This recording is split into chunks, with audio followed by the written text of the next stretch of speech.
Answers. What's the answer?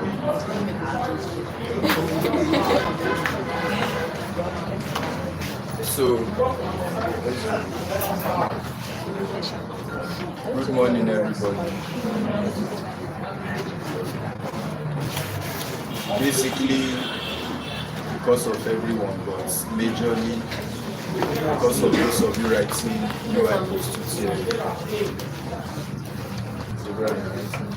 Gideon.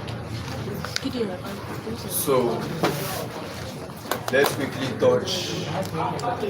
Is there anybody here that does not even have idea of genetics? No idea at all. So let's touch genetics, evolution. We just talked about it. Genetics, evolution, and then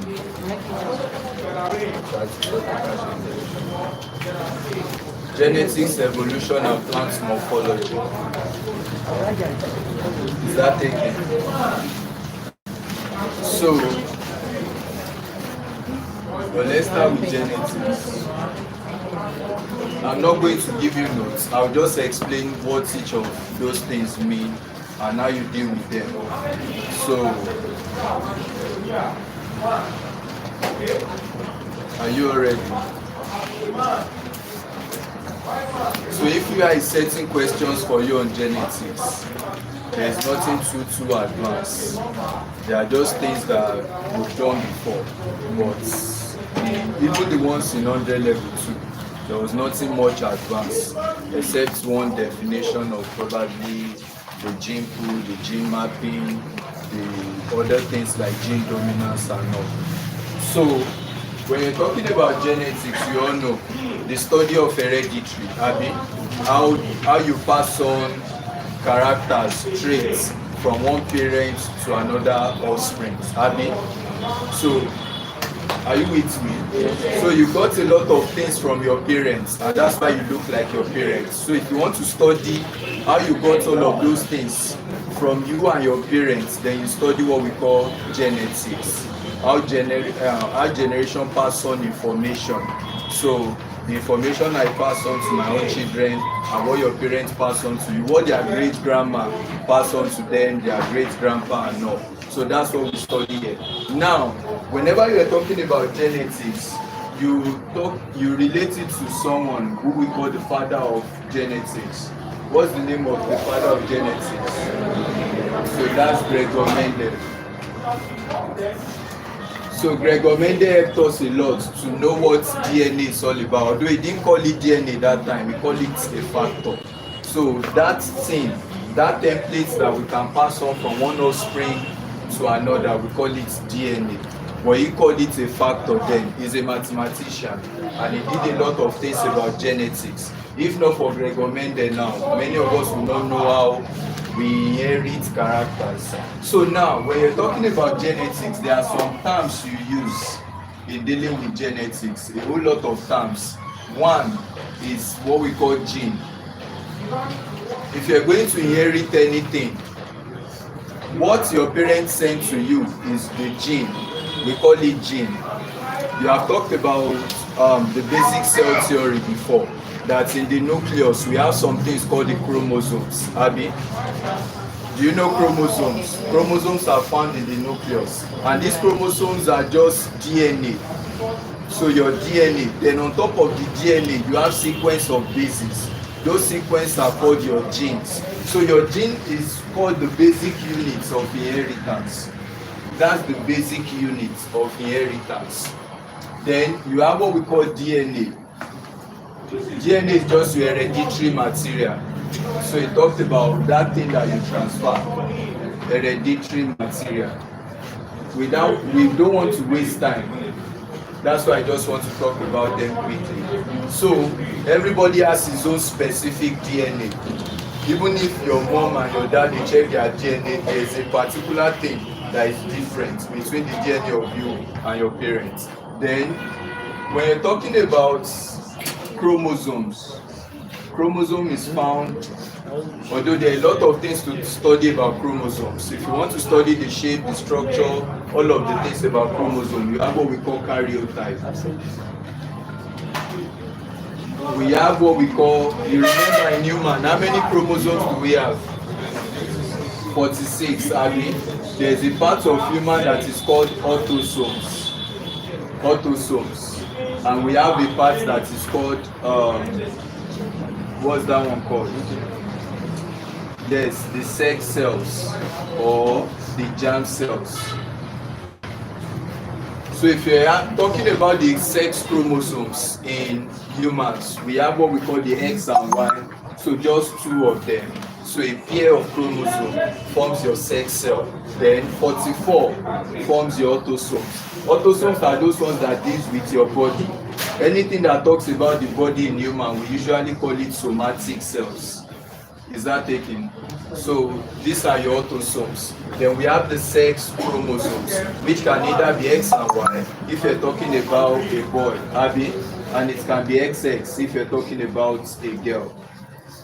So those are the pairs of chromosomes. So all of these chromosomes carry your DNA, your gene, and we talked about chromatins, all of those things in meiosis and mitosis. Now, when you're talking about chromosomes, we have two types of chromosomes majorly.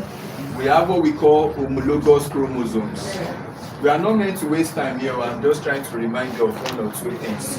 We have what we call homologous chromosomes and heterologous chromosomes. Abby? Now, homologous chromosomes, they are, just say something like they are equal in size, like, and they carry same set of genes.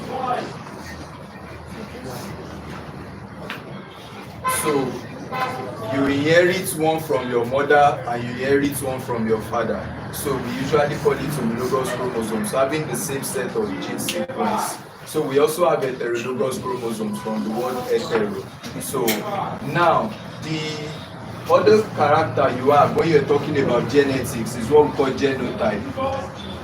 You all know what genotype is, Abby? What's genotype? Oh yeah, I don't want to waste time here. There's nothing much we're talking about here. So genotype is the genetic makeup, Abby, of an individual, right? So the genetic makeup of an individual is what we call your genotype. Everything you have that talks about your gene inside is your genotype. So I can't really look at you and say this is your genotype. You might be tall and have a capital T small t, and you might also be tall and have a capital T, Abby. So the gene you carry here, this is capital T is talking about your genotype. Capital T small t is talking about your genotype. But this I cannot really tell. There's a way we test for it through what we call test cross, back cross, and all of those things. I will explain that. Then we have what we call phenotype. So phenotype is your physical appearance. So those things I can see visually, we call it your what? Your phenotype. Is that taken? The things I can see. Some of you are tall. I can't really say some of you are short because there's difference between dwarfism and being short. Abby? So, but all of you are still tall. Yes, sir. So now this guy is tall. This guy is tall. So I that am very tall now compared to all of you now, you don't know what I'm carrying, Abby. So there's nobody as tall as me in this class, and there's nobody as short as someone in this class. So now the things you can see, but generally if you say someone is short, most times they exist in the homozygous state. There's difference between homozygous and homologous. So this is homozygous. Capital T is homozygous trait.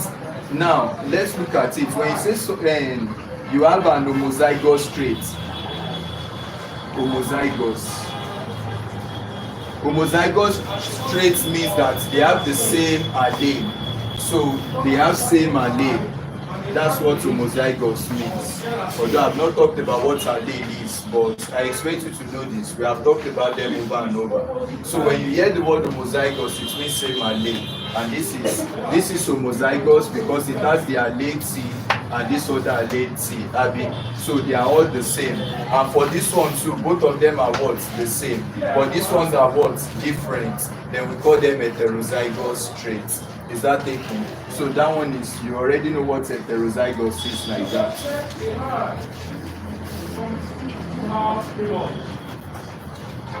So heterozygous is talking about capital T, small t, or anything that is not the same. So they have different allele defining a particular trait. So they have different allele defining a trait. What's in traits? Those things we talk about, characters. So whenever you hear the word trait, it's talking about all the things we describe in most of the organisms. Traits are your heights. You can have a genotype that represents height. Then you can have allele pairs of these genotypes. Individual one, they are called allele. But these guys, you said your genes are found on your DNA, Abi. So you have from your DNA. So genes are sets of codons that you have on your DNA. Then all of these are carried by your chromosomes, right? Then your chromosome is found in the nucleus. So these genes, the genes that goes for, if I have a chromosome, for example, let's say this is my chromosome, that's how we always represent them. There's a particular location you have your gene.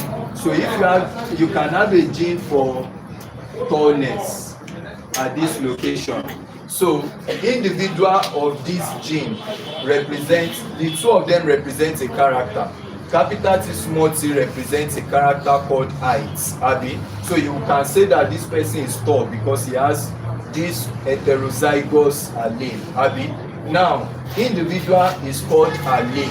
The two of them together, they are called the gene or the genotype, the genetic makeup. Is that taken? So now, what do we call allele? Allele are called you know I said these two, they are called what? Gene, Abi. Now, this one is an allele of this gene. This is also what? An allele of this gene. Now, your allele is called alternative form of a gene. This is the gene. So if I say what in this place now, this is one allele, capital T. This is another allele, small t. But the two of them are called what? Your gene. Do you get that? So that is the gene for character for tallness, or the gene for tallness. The individual form that forms your gene, they are called the allele. So then we have what we call, you have heard about most of these terms before.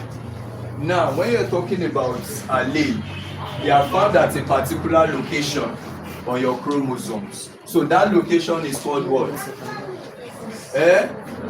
So plural is loci or locus. So the position of a gene on a chromosome. So where you can find position. So where you can find a gene on the chromosome is usually called the what? The locus. So the position. So now, let me put that here. Position of a gene. So without wasting much time, we talked about the work Gregor Mendel did. Gregor Mendel was able to tell us more about DNA, how characters is transferred from one parent to the offspring. Now, when Gregor Mendel was describing how character is transferred, he used a plant. What's the name of the plant used?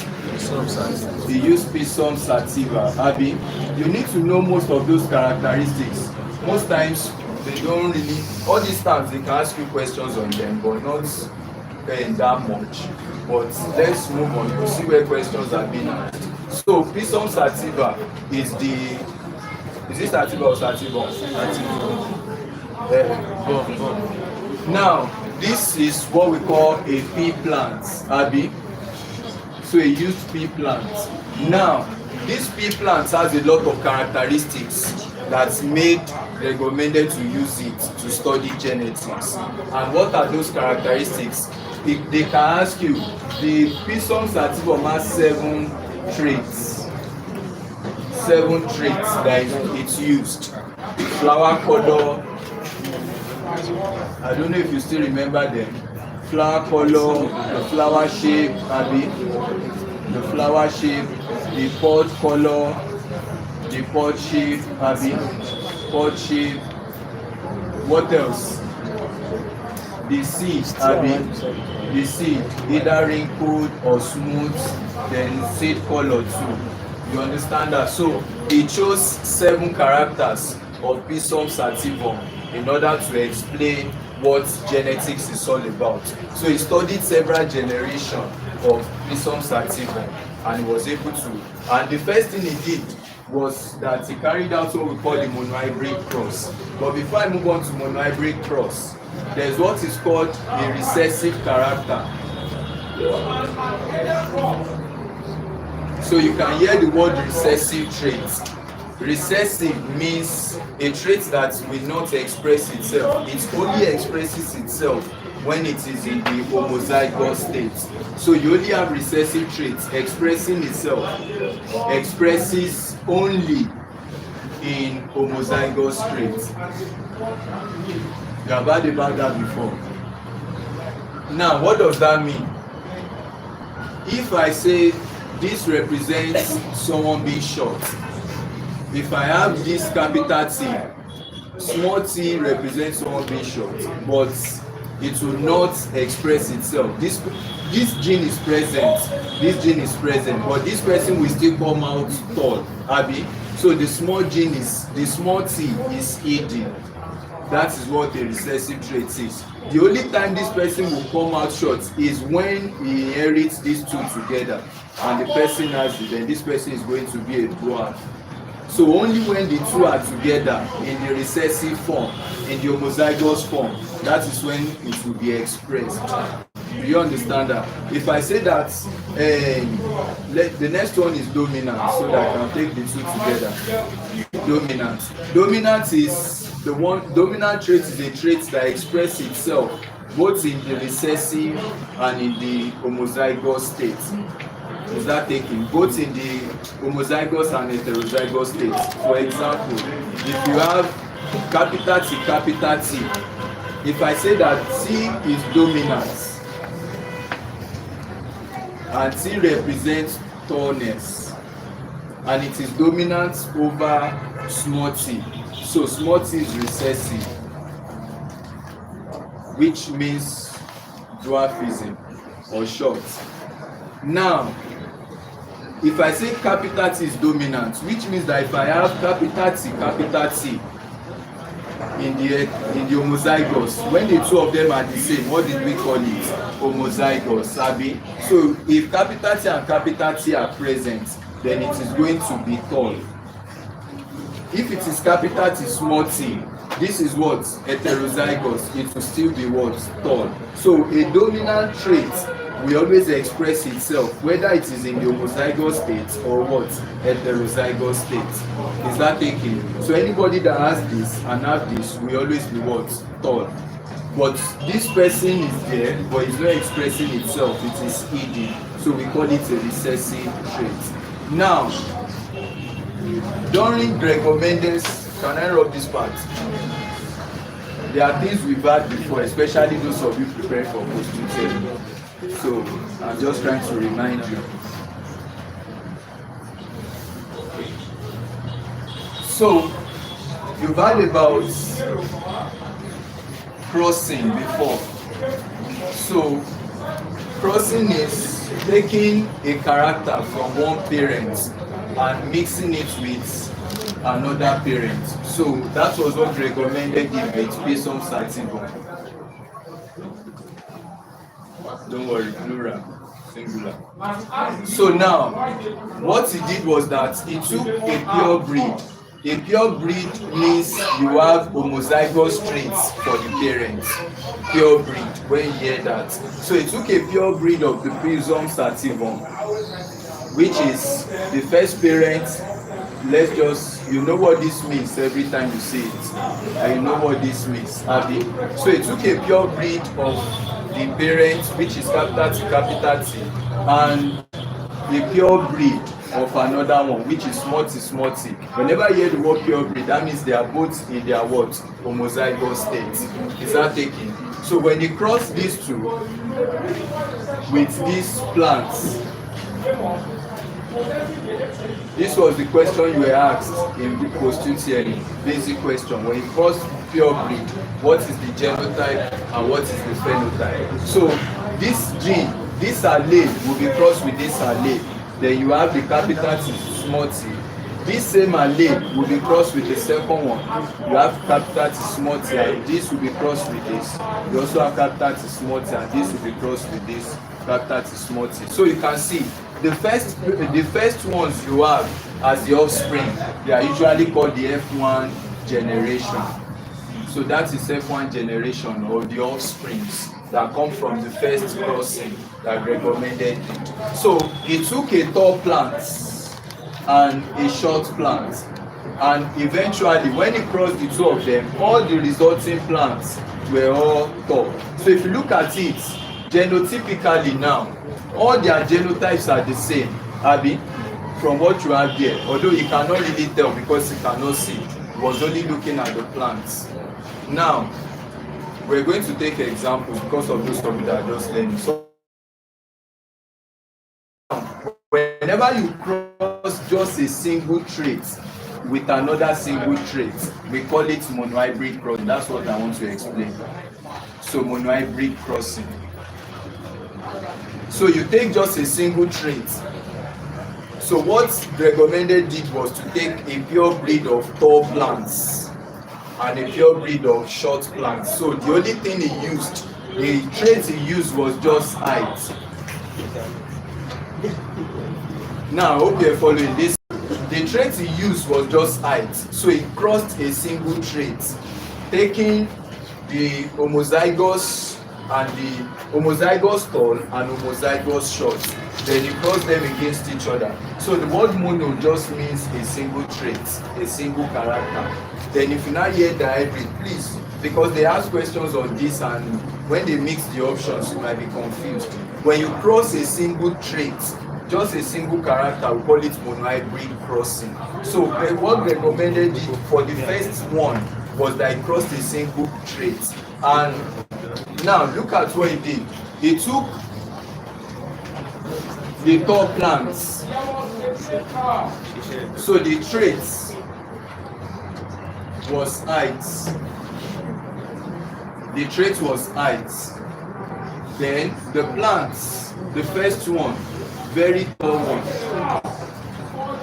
This is the gene for tallness. Abi, I hope you're following, because you might not really get that. This is the gene for tallness.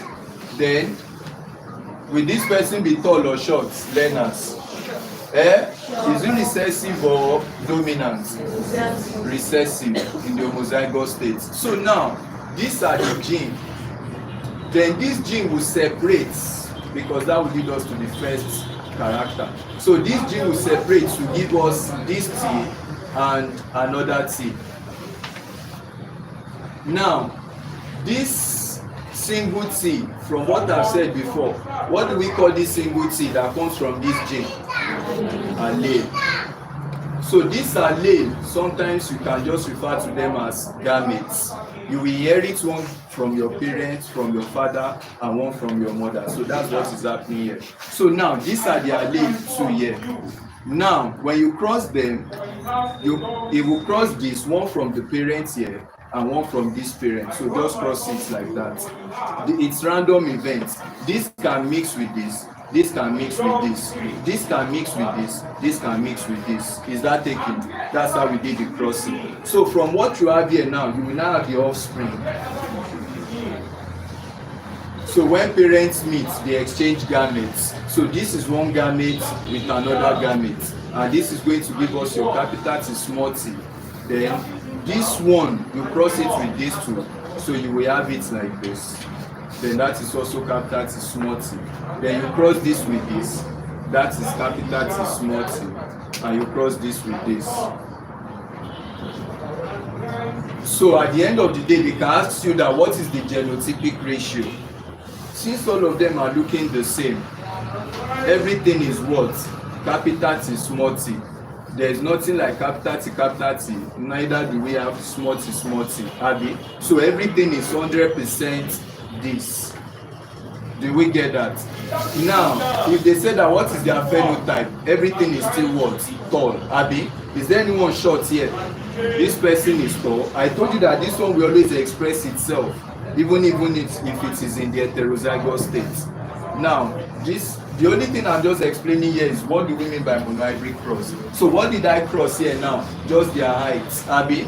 That's this person is dwarf and this person is what? Tall. Is that taken? So now let's move on to the next thing. The next thing you can hear is what we call the hybrid cross.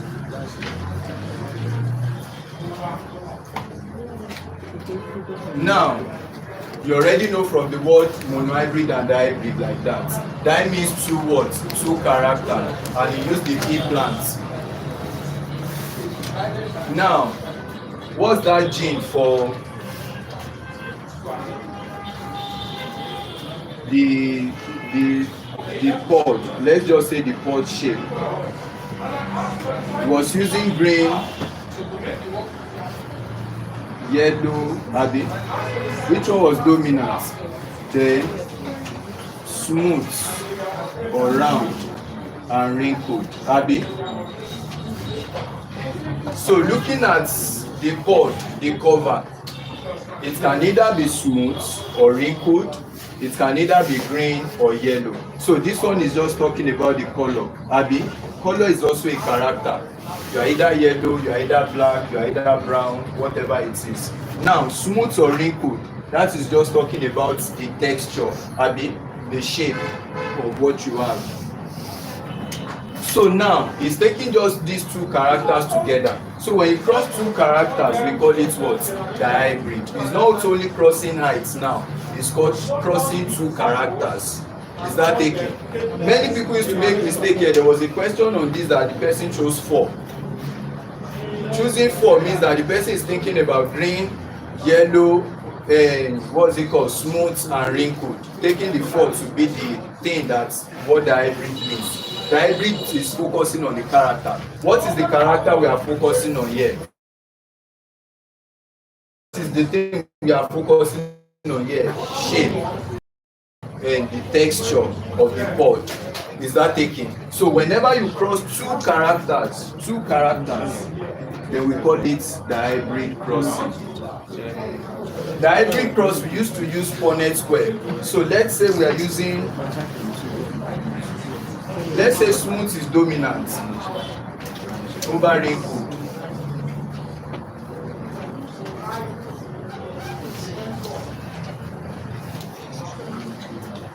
So let's say we have the dominant part, smooth, dominant. For green and yellow, which one is dominant? Is it yellow or green? Green is the common type, so let's give green. So for recessive, just to quickly go through all of these parts. For the recessive, let's say we have the part that is wrinkled and the part that is yellow.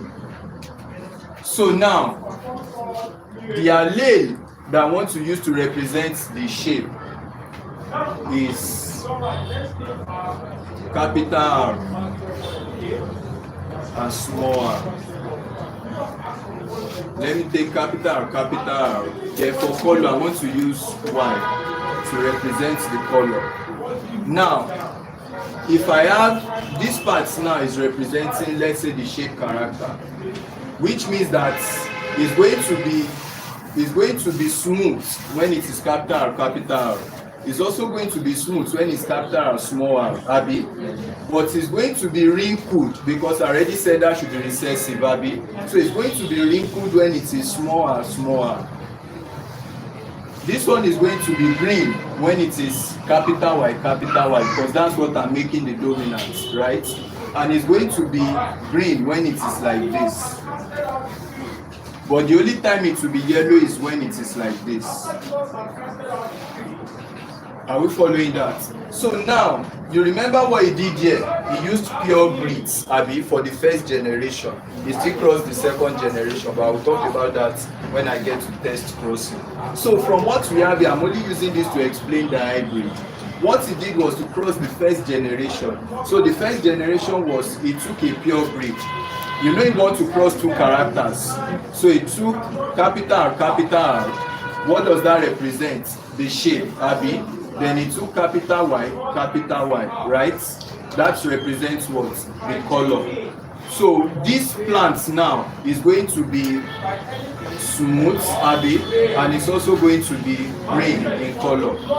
Do we get that? So those are the two characters together. Then he now crossed it with small r, and small y. That means this plant is going to be what? Wrinkled and yellow.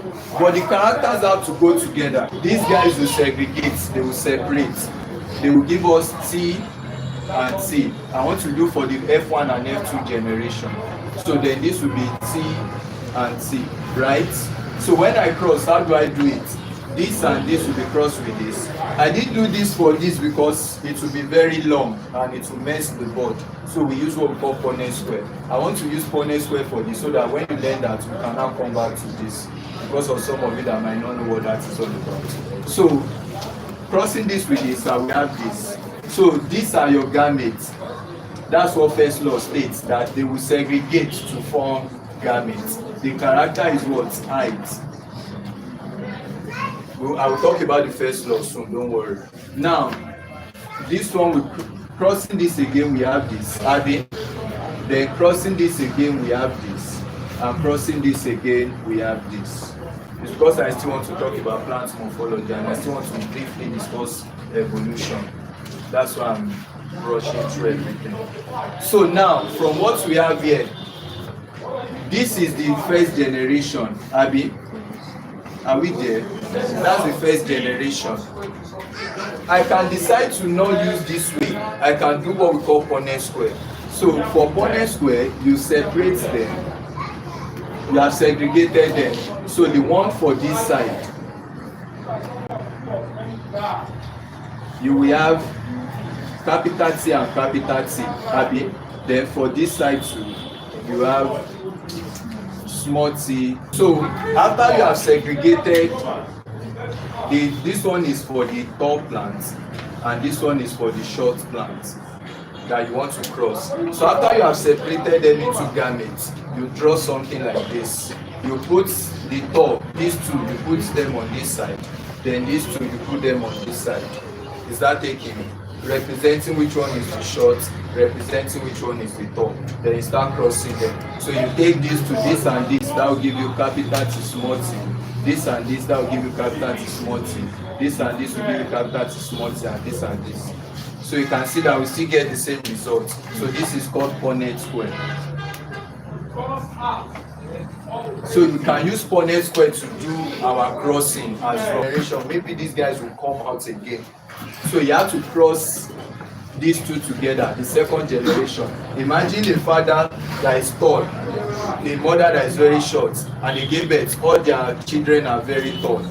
Then it felt like, although this thing is not allowed in a family, we call it inbreeding in an incest. You can't cross, you can't mate with your sister, Abi, and give birth to something. But then, since it's a plant, so it could cross the offspring again, so that we check if it is, what's it called?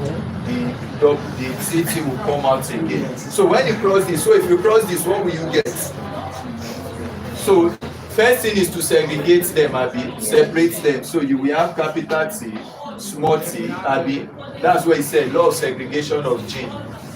From the character, from the gene, they will separate to form gametes. Then this will also be capital T, small t. Then when you cross them, what do you have? So you can use Punnett square. Can I rub this part so I just put them inside? So that means this part will be small t, Abi. So I want to have this and my gametes now. Then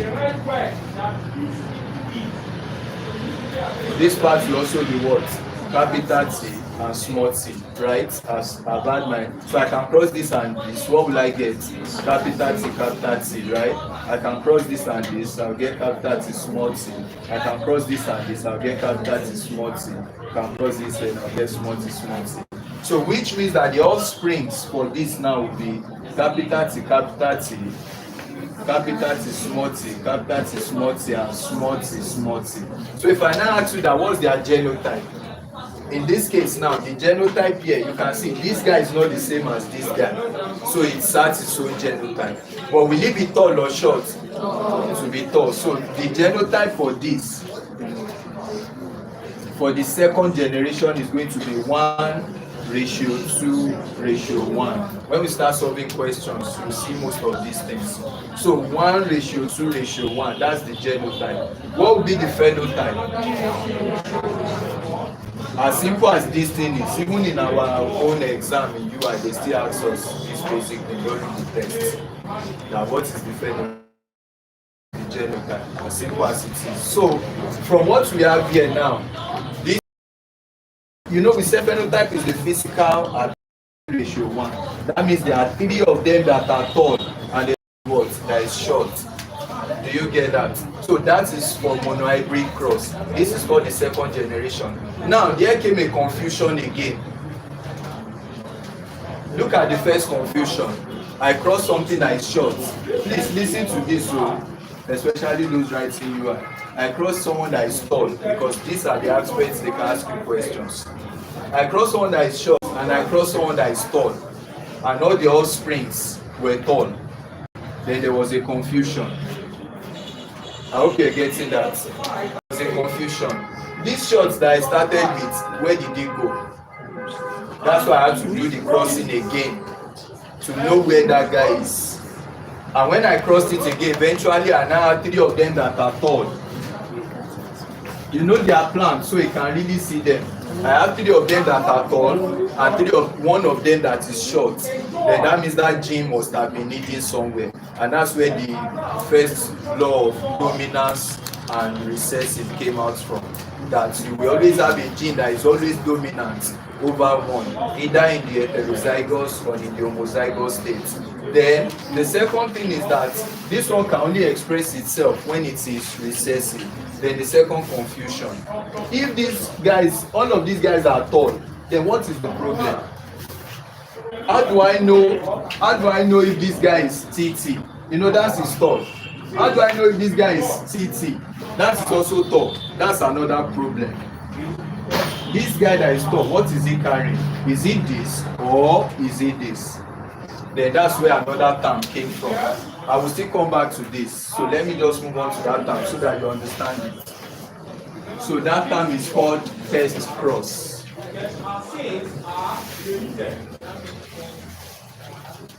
So that there's what we call back cross and there's what we call test cross. So the major thing about test cross is that from these guys now, they want to cross the offspring. This offspring, you want to cross it with the homozygous recessive. I hope you're listening. Test cross is taking the offspring and crossing with homozygous recessive parents to know if the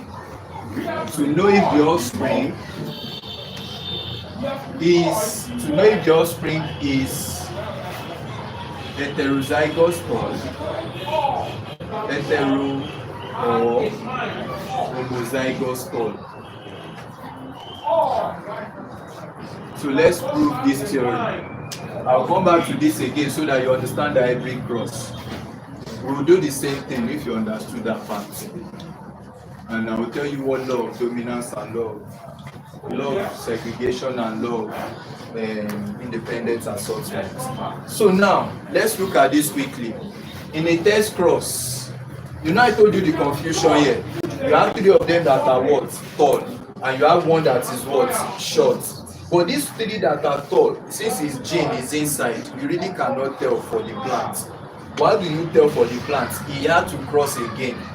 What he did was that he took one of the offsprings that is tall, then he crossed it with the parent that is homozygous recessive. He knew what the result should be. So let me take one of them that is tall. You know, the tall can either be this and can either be this. So he wants to know. So he took offspring and crossed with homozygous recessive parents to know if the offspring is either heterozygous tall or homozygous tall. So that's what he wants to test. He wants to know if the offspring is this or if the offspring is this. So let's test. If the offspring is heterozygous tall, then all the offspring that will come from that test cross will all be tall. If they are homozygous tall. So let's take it. So let's say this is the offspring now that we are using first. So if you took, this is the offspring now, Abby. I hope you're listening. Now he's crossing it with what? Homozygous parents, homozygous recessive parents. I hope you're following. Test cross, just like back cross, crossing with the parents. So now, look at this. What will be my result? All of them will be tall. Do we get that? Can we cross that ourselves? Every year student should be able to cross this by now, but if you can't, even from what I've said, you should be able to cross this. So now if you cross all of them, because there will be a question they might ask you in the exam, that what would be the genotype if the offspring is homozygous tall and it is crossed with the recessive parents. That means they are talking about test cross. So all of them are going to be tall. Is that taken? If it is homozygous. How about if the offspring is heterozygous and you cross it with the homozygous recessive? What will you get as a result? You will get 1:1. That's what you pick in your answer. So now, if I segregate them now, you know this will give me T, Abby, small t, then this will give me T, small t, right? So I can cross this, I will get capital T, small t. If I cross this, I will also get capital T, small t. If I cross this, I will get small t, small t. And if I cross this, I will get small t, small t. At the end of the day, what's their ratio? 2 will be tall, Abby, 2 will be dwarf. So I will get 2:2 for their phenotype. How about for their genotype? It's still the same thing, Abby. You know the simplest form will just be 1:1, Abby. Same thing, their genotype is still 2:2. Then I still get 1:1. So the moment I get this 1:1 from my crossing, that means I now looked at the plants. I saw 2 of them are tall, then 2 of them are short, are dwarf. Then I already know that this guy must have been heterozygous, because there is no way if I cross homozygous that I will see short. Since I'm crossing with recessive, so I know this one that is recessive, because the only thing that can make that one short is that it is in the recessive form. Do we understand that English? So when we backcross the offspring with homozygous recessive parents, then we have what we call a test cross. So the test cross is now to know if this offspring is actually heterozygous tall, which is this. If it is heterozygous, what will be the ratio you will have? 1:1, Abby. Or if it is homozygous tall. If it is homozygous tall, all of them will be what? Tall. Do you get that? All the offspring. So that's what test cross does. Now, what we call inbreeding. Okay, let me quickly do the dihybrid cross again. So I'll just give you the ratio. You will do it yourself. I'll give you the connect square and all. Can I rub this part? So you know how monohybrid cross works now. When you are everything we have been talking about since morning has been height, tall, short, tall, short. So that's monohybrid. So don't go and be picking for. The offspring you are mentioning there is not the offspring you are getting at the final part. Which one? No. The offspring we are mentioning here is the offspring from this generation, from the parents. You know, at the end of the day, we tested, we realized that I think all of them were tall in the F1. In the F2, some were tall, some were, and we knew that there is a gene that codes for short dwarfism. but that gene was not expressed in the first one. Where did it go? That means that there must have been one capital, one small. So where are all of these things is what we are just trying to test for in the test cross. So the offspring we are testing for, it could have been from anywhere as well, but if you back cross it, anytime you are doing test cross, you are crossing it with the homozygous recessive parents.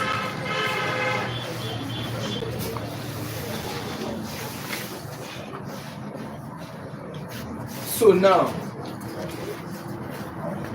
for the dihybrid, what did we choose the other time? First, so for the parents now, or let me just say for the traits, we chose homozygous, we chose pure breeds, which is homozygous crossing it with homozygous recessive. Abi, homozygous dominant, we want to cross it with homozygous recessive.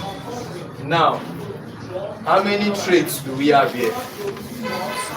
2 traits. Do you get that? This capital R is just representing the dominant parts of the trait. That's for round, Abi. This small r is representing the recessive part of the trait, which is wrinkle. This y now, is it green that is dominant or yellow? No, not from what I said, from the normal, it does not matter. It's yellow. Let's either way. The question will tell you which one is dominant and which one is not dominant. But just a reminder. So let's take the dominant one to be yellow. So let's say it is going to be, let's say dominant is yellow. Then that means that recessive, the one that's not dominant now, will be green. Abi? And when it is green, it can only be what? Small y, Abi. Yellow can be capital Y, small y, or capital Y, capital Y. Abi? But for the texture of the seed, the dominant one is going to be, the dominant is going to be capital, Abi? That's smooth. Or capital small r, that's also smooth. While the recessive one is going to be small r, that will be wrinkled. Your question will tell you which one is dominant and which one is not dominant, so you don't have to be too bothered. So now, from what we have here, if I want to cross the F1 generation, I can use Punnett square, I can use, but the moment you see something like this, just know that all of the offspring will have the same thing. The offspring, so let's say the first generation, which we call the F1, let's say F1 generation. We are going to have capital R, small r, capital Y, small y. That's what all of the offsprings will carry. So this is the F1 generation. That means all the offspring will be what? Smooth, Abi, and what will be their color? Yellow. Now, in order to cross the F2, what did we do? We took part of the F1, Abi. So now, for the F2, let's take them. We already know what the ratio will be, 9331, Abi. Know that offhand. Now, they can ask you to calculate the percentage. I'll quickly show you something. You don't need to start crossing and crossing and crossing. Let's look at it. I will show you what that means. If I have for the F2 now, so I'll take these guys. So I'll cross this. I'll cross it with this. Is that taken? So now, what will be my gametes here? So this is the traits now. This one is round and yellow, round and yellow. Then I want to get their gametes, their leg. You know, I can cross this and this, so I can get round and yellow, something like that. So I can get capital R, capital Y, Abi. Then I can get capital R, small y, then I can get small r, capital Y, I can get small r, small y. These are their gametes that are together. It's just like what we did in that first crossing. That's what I just did here. So that you know how to get your gametes out. Is that taken? The second one, you know it will be the same. You can cross this. That will give you capital R, capital Y, capital R, small y, small r, capital Y, small r, small y. Those are the gametes. Please let me watch time. I really do not want to spend time on genetics before. I will talk about the plant morphology soon. Is this taken? You know how I got these gametes, Abi? So these are called the gametes. Now in the exam, you don't really need all this stress, especially if you have been practicing some pattern. Let me finish first, you'll see. So now if I want to cross them, you know, normally I'm supposed to cross this and this, this and this, this and this, this and this, then this and this, this and this, this and this, this and this, then this and this. You know how rough the body is going to look eventually. So now what do you do? For the first parent, this one, so you will have your Punnett square, this, this, this, and this. So you want to cross them now. And that's the easiest way to do them.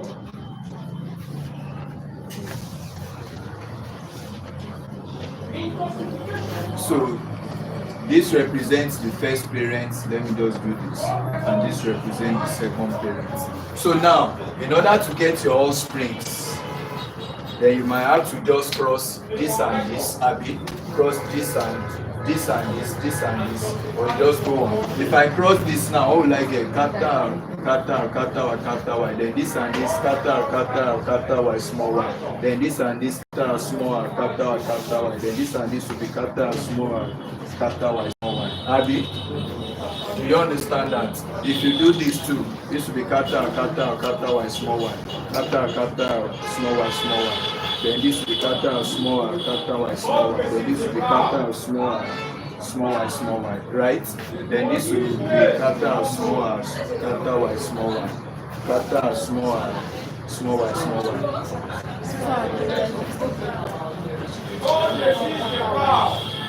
Yeah.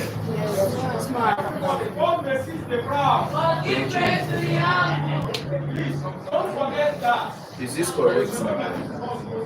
So if I'm crossing this, it's going to be capital small r, capital Y, capital Y, Abi. Then capital small r, capital Y, small y. Is that correct? Is it correct now? So thank you. So I'm going to have small r, capital Y, capital Y. Small r, capital Y, small y. Show correct. Then the next one, capital small r, capital Y, small y. Then capital small r, small y, small y. Then capital small r, capital Y, small y. Then small r, small y. So if you look at all of these things, if you count them, their genotypic ratio will be 9:3, phenotypical 9:3:1.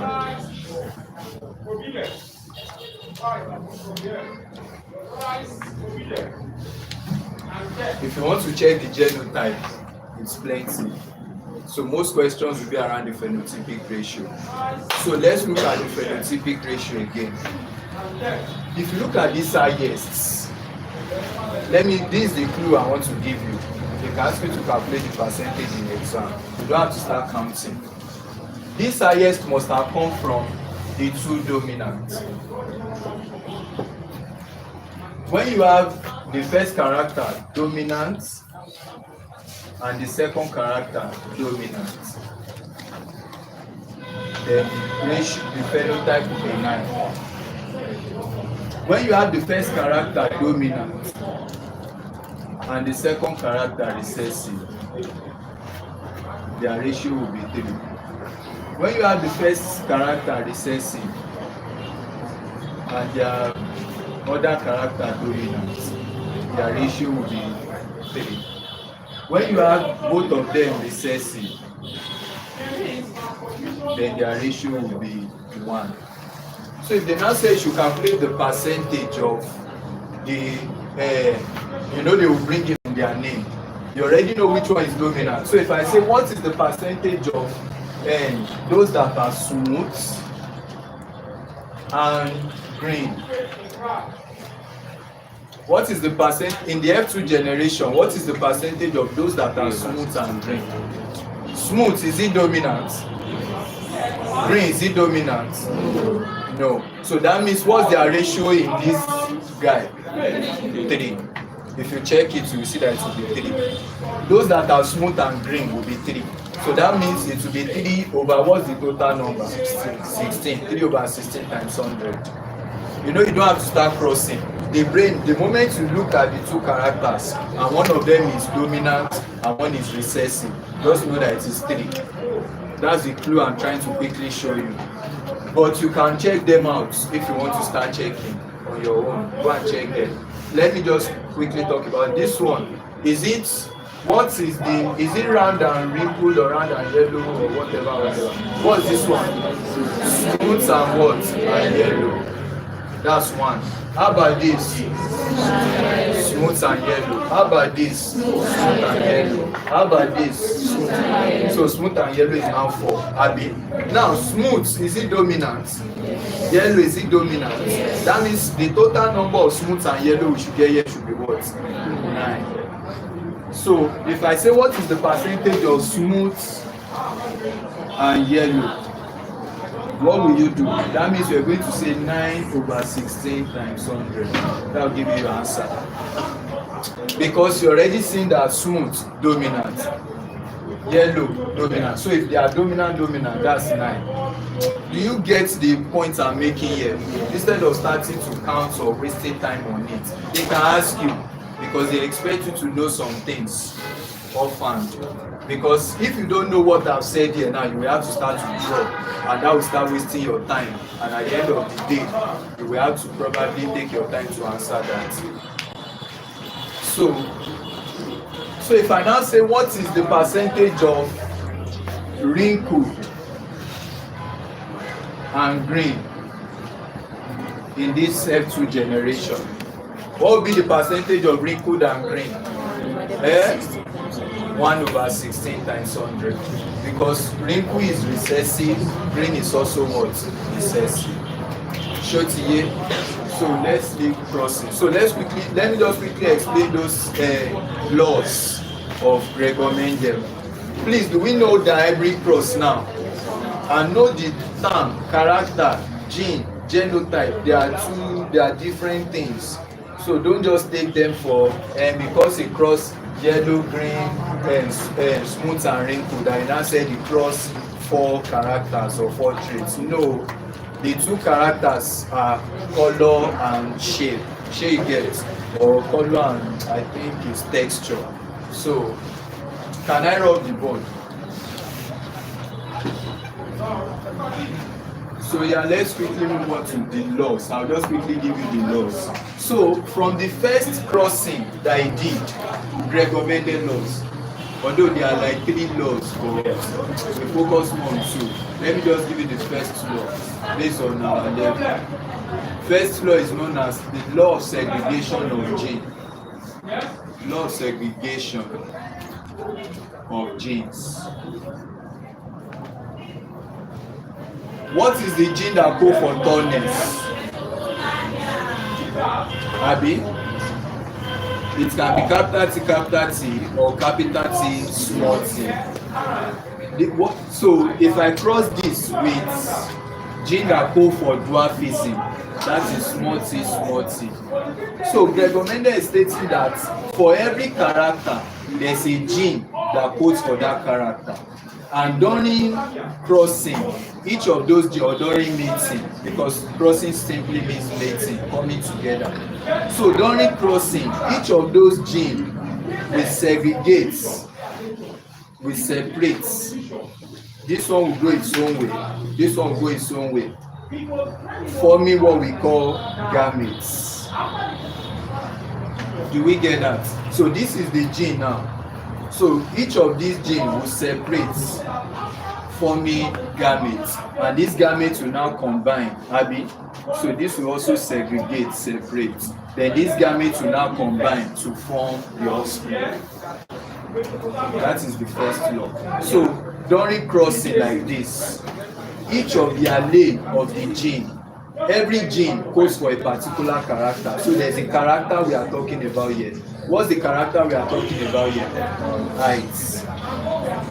What is the gene that codes for height? Capital T, or capital T, small t, or small t. I mean, that's the gene.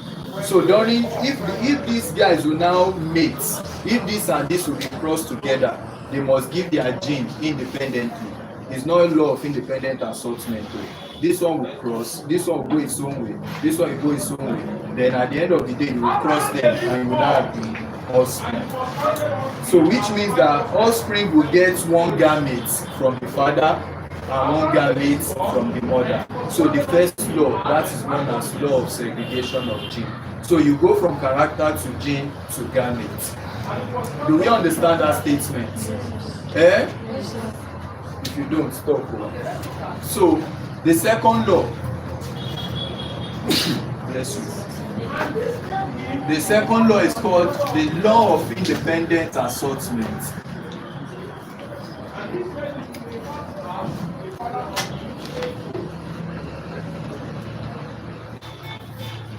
So law of independent assortments of genes. This one came from the Dihybrid. This one came majorly from Monohybrid. And what do we mean by the law of independent assortment? You know, naturally, this is what it means. Your dad is tall, your dad is black, your mom is not too tall. Let me say your mom is short. Your mom is short like this, but your mom is yellow. So the initial thought was that since the dad is tall and black, every child that is tall must also be what? Either a girl or a boy. Every child that is tall must also be black. That was the initial thought. So everybody that is short must also be yellow. But when Gregor Mendel did the hybrid crossing, he now realized that that does not matter. When he started, you know, he started with something that is smooth and yellow, abi. So naturally, everyone that is smooth, if the assumption is true, should also be what? Yellow. But after crossing, he realized that there are some of them that are smooth but green. That means that yellow does not depend on smoothness, they are independent. So yellow, sort yourself.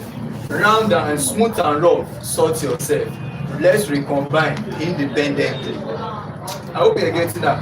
Everything is random events. You don't know which one will mix with which one. So he's saying that if in this case now, I have something smooth and I have yellow. At the end of the day, all my offspring was smooth and yellow. Not because they depend on each other, but because the events brought out offsprings that are smooth and yellow, and all of them are what? Dominant. But in the F2 generation that we just did, we now realized that there were some of them that were smooth and yellow. We realized that there are some that were smooth and green. I hope you're following. We realized that there were some that were rough. Let me just use that gene. We realized that there were some that were smooth and yellow, some were smooth and green, abi. Some were rough and yellow, and some were also rough and green. So they are independent. So what this one is saying is that genes segregate independently of each other. Capital R represents smooth. You can see it with green. You can also see it with what? Yellow. It does not matter. So someone can be tall. Your dad can be tall and black, and you are tall and yellow. It depends on the gene that you get from those parents and how they mix together. So that means that each allele independently of one another. That is what we call it, law of independence assortment. So we sort all of those genes independently. So it's not like every time you are smooth, you must be yellow. Every time you are rough, you must be green. Do you get the concept? That's what the second law is talking about. So the genes segregate or separate independently. So they are sorted independently. So it's different from this one. This one means that they will separate, yes, law of segregation of gene. This one means that they will separate irrespective of what is there. You go your way, and go and recombine on random cases. So that's that. Then we have what we call the molecular theory of, can I quickly run this? Please, what's the time? Maybe I should give this. Which part of genetics do you want me to explain again? You know what we call inbreeding, Abby? Inbreeding is a crossing between same offsprings, repeated crossing between same offspring, same generation, same species, same family, members of the same family. That's what we mean by inbreeding. So it's more like after they giving birth to your sister, you and your sister mates, and you give birth to another offspring. Then your offspring too mates. You people did not marry outside. So your marriage and giving birth to children continue within the family. And it's a very dangerous thing. The reason it's dangerous is that you people chances of survival is less. So inbreeding, so know the difference between inbreeding and, let me say, crossbreeding.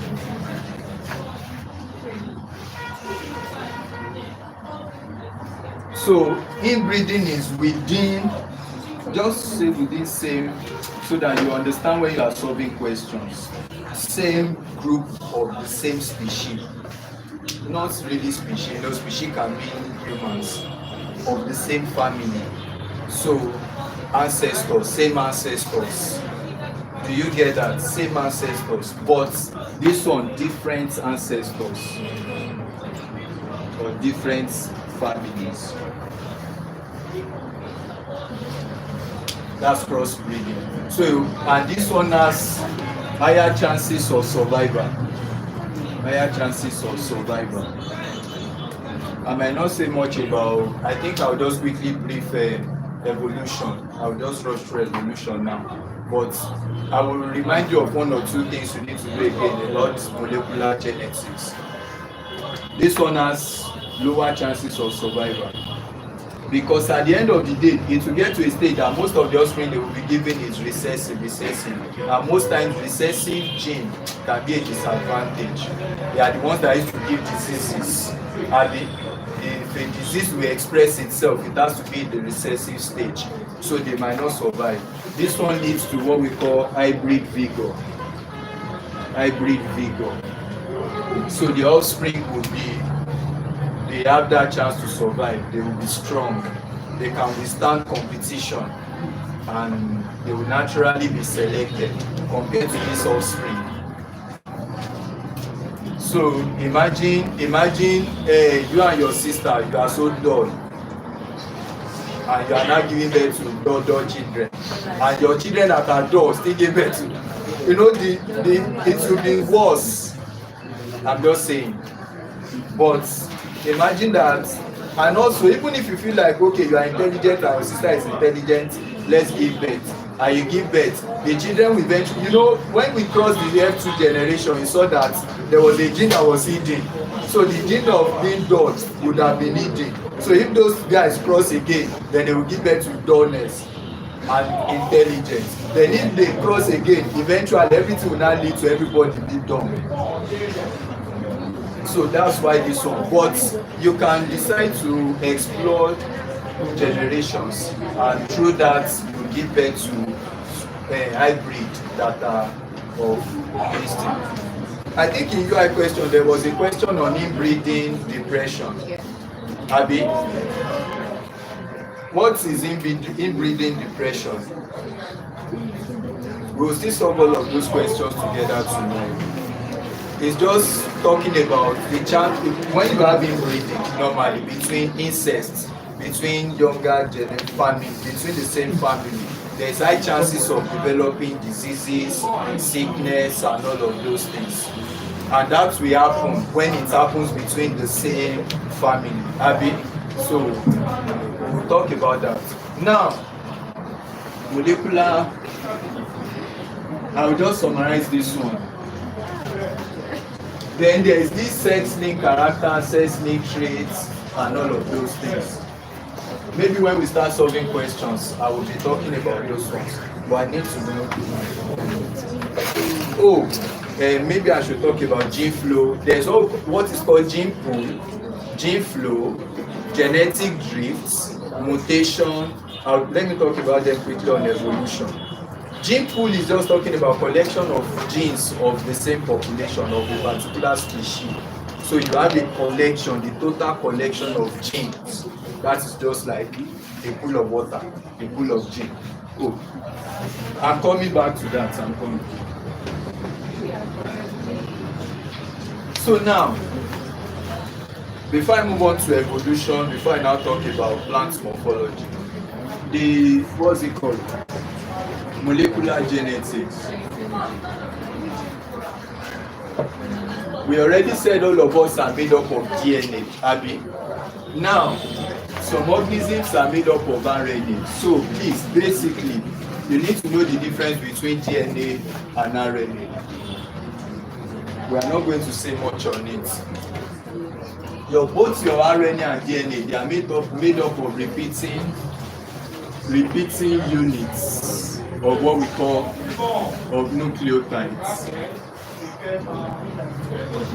DNA and RNA are made up of repeating units of nucleotides.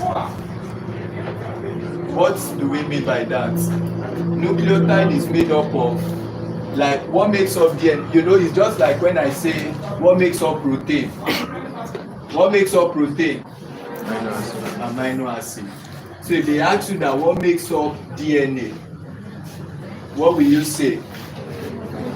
Is that taken?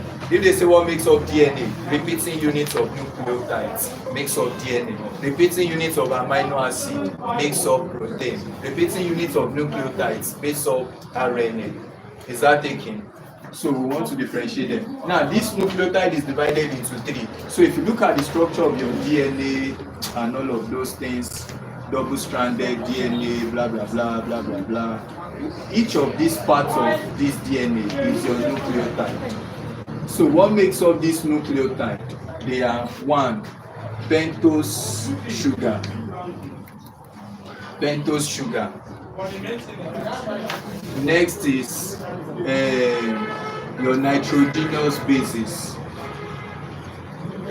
Pentose sugar, nitrogenous bases, and phosphates. Phosphates backbone. Phosphate group. Those are the things that make up your nucleotides. The pentose sugar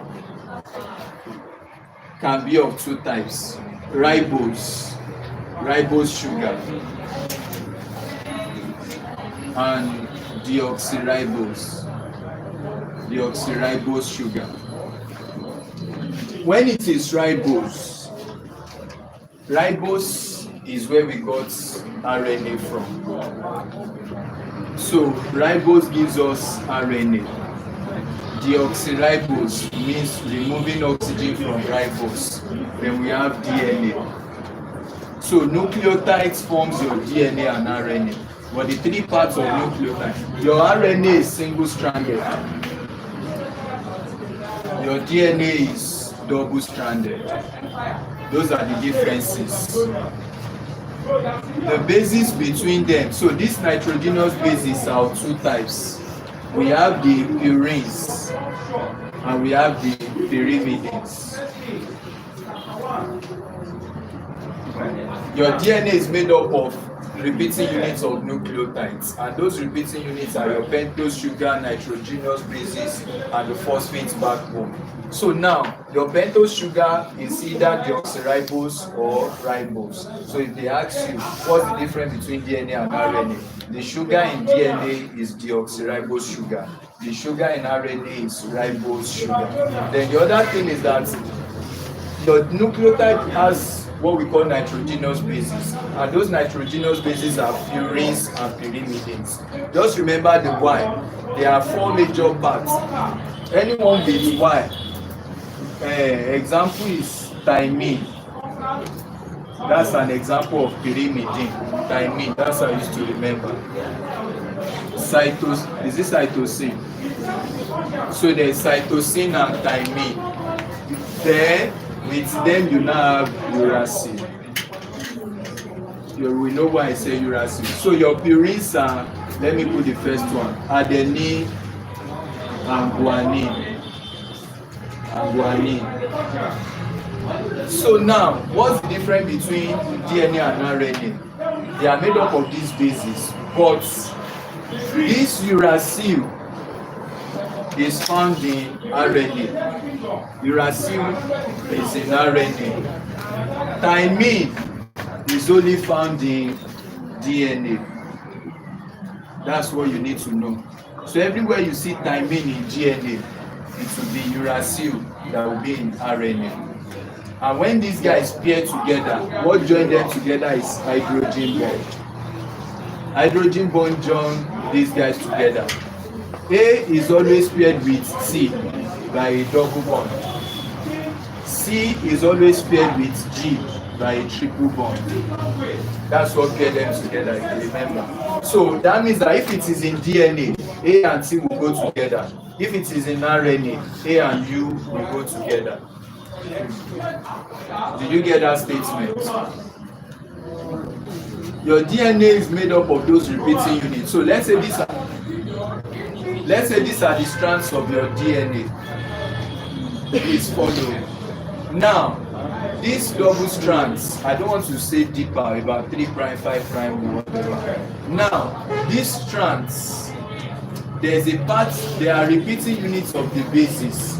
So they are the ones that join the double strands together. So you can have A, C, G, C, C, A,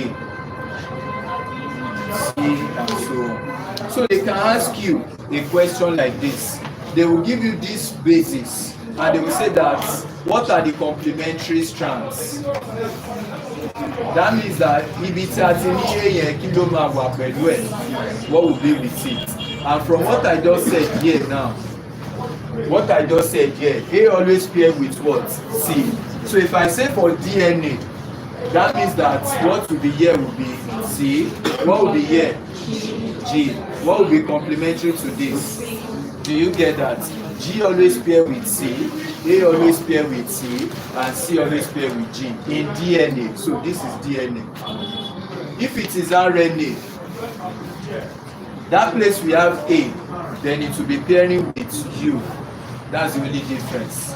Anywhere you see A, then instead of T, it will be U in RNA, but in DNA it will be T. That's the difference. You will understand. I wish there will be time to talk more about all of these things, but you don't really need much of those tools. But they can ask you these complementary strands in your biology. So, please, do we understand this? How they pair all together? That's what you need to know.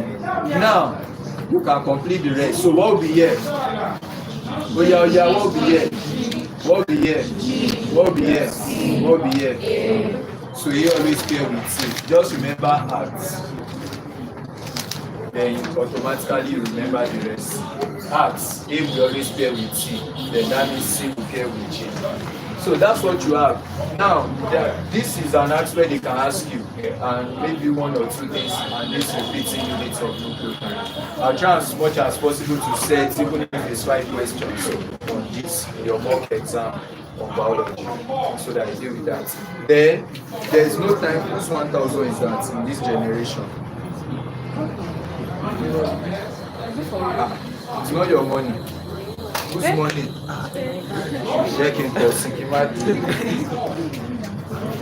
Whose 1,000 is this? It's your own. I carry the fire of the Holy Ghost. I am still your life. They are watching you. Whose 1,000? Oh, you are pranking me. Because you have tested me. So I was not a place. If it's the head of women that are here now, I would have given you. But it's the head of men, so it belongs to the pocket of men. Sir, I don't have place it there. Who? I. Let me to put camera on his face. Aisha, we are telling me the numbers of the money. What's the name of the people on the money? So, please, these are the basic things. So let's quickly move on to evolution. Yes, on the evolution, I will talk about gene, whatever. Can I rub this book quickly? I will summarize evolution now. And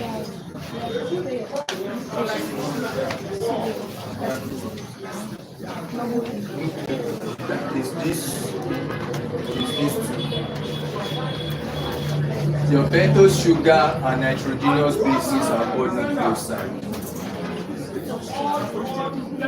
Is that taken? So not nucleotides contain the three. Then these two together are called nucleosides.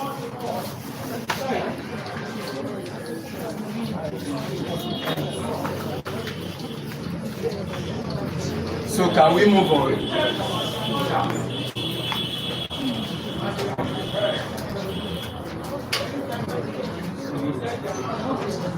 So yeah, evolution. So one of the problematic topics in the real world, a topic that causes problem between sciences, religion, babalawos, and everything that has to do with nature. How did we get here? That's the question. How did we get here? You paid lesson fee and you got here. You people used to come late. There are spaces that you could have sat there. You are coming late. So, evolution is talking about all those changes that take place over a long period of time. Gradual changes that take place. All of it started from bacteria to some other organisms, then to orangutans. So you people look like your forefathers. But there are a lot of theories that talk about evolution. So evolution means you evolve. You came from something, so you had an ancestor. Only God knows how your ancestors look like, but you came from somewhere. So now, when you're talking about evolution, there were a lot of theories.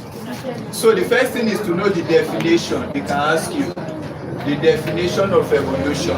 Those gradual changes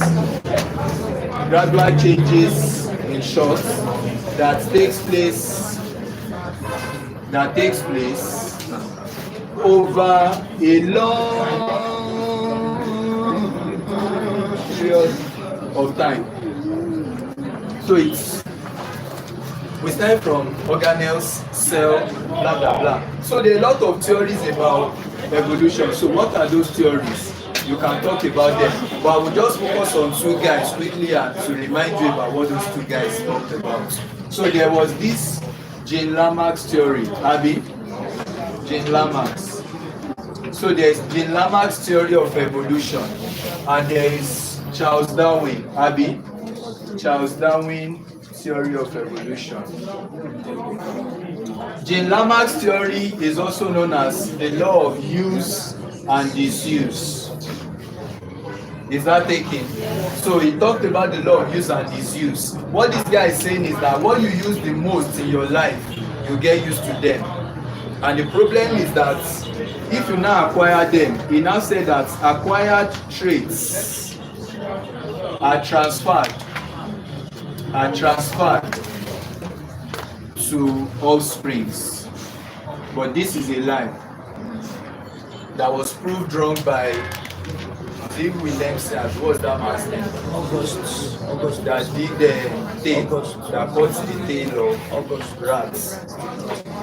So now Jean Lamarck said something, and you know it was one that used giraffe, Abby, that said that giraffe, they attained their long neck because during their own generation they wanted to feed on plants that are very tall.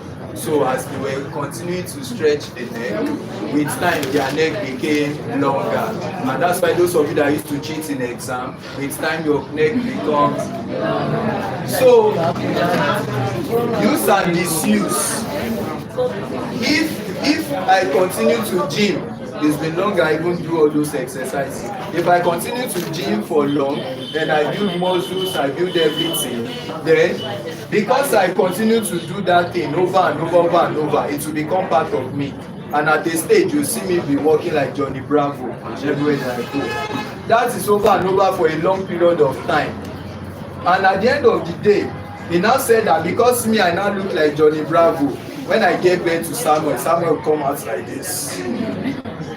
That means that with the character I've acquired, I will pass it to the baby, which is not possible. The baby will still come out. The fact that you have read your Bible for so long that you know Bible word for word and you give birth does not mean your baby will know Bible. So, from what we have talked about here,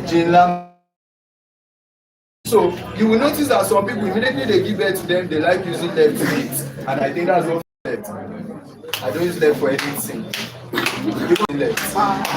So if you continue to feed, they continue to use their left. There are some things that we call iwa. So if you continue to, some of you now you can bite all your fingernails. These ones now I did not bite them. I was cutting like this. So you get used to them suddenly. Some of you everywhere you go. So now, from what you have said, if you continue to use a part of your body over and over, that part will become consistent part of you. And that is what the Lambert is talking about. But please don't forget. So, from what you have said now, this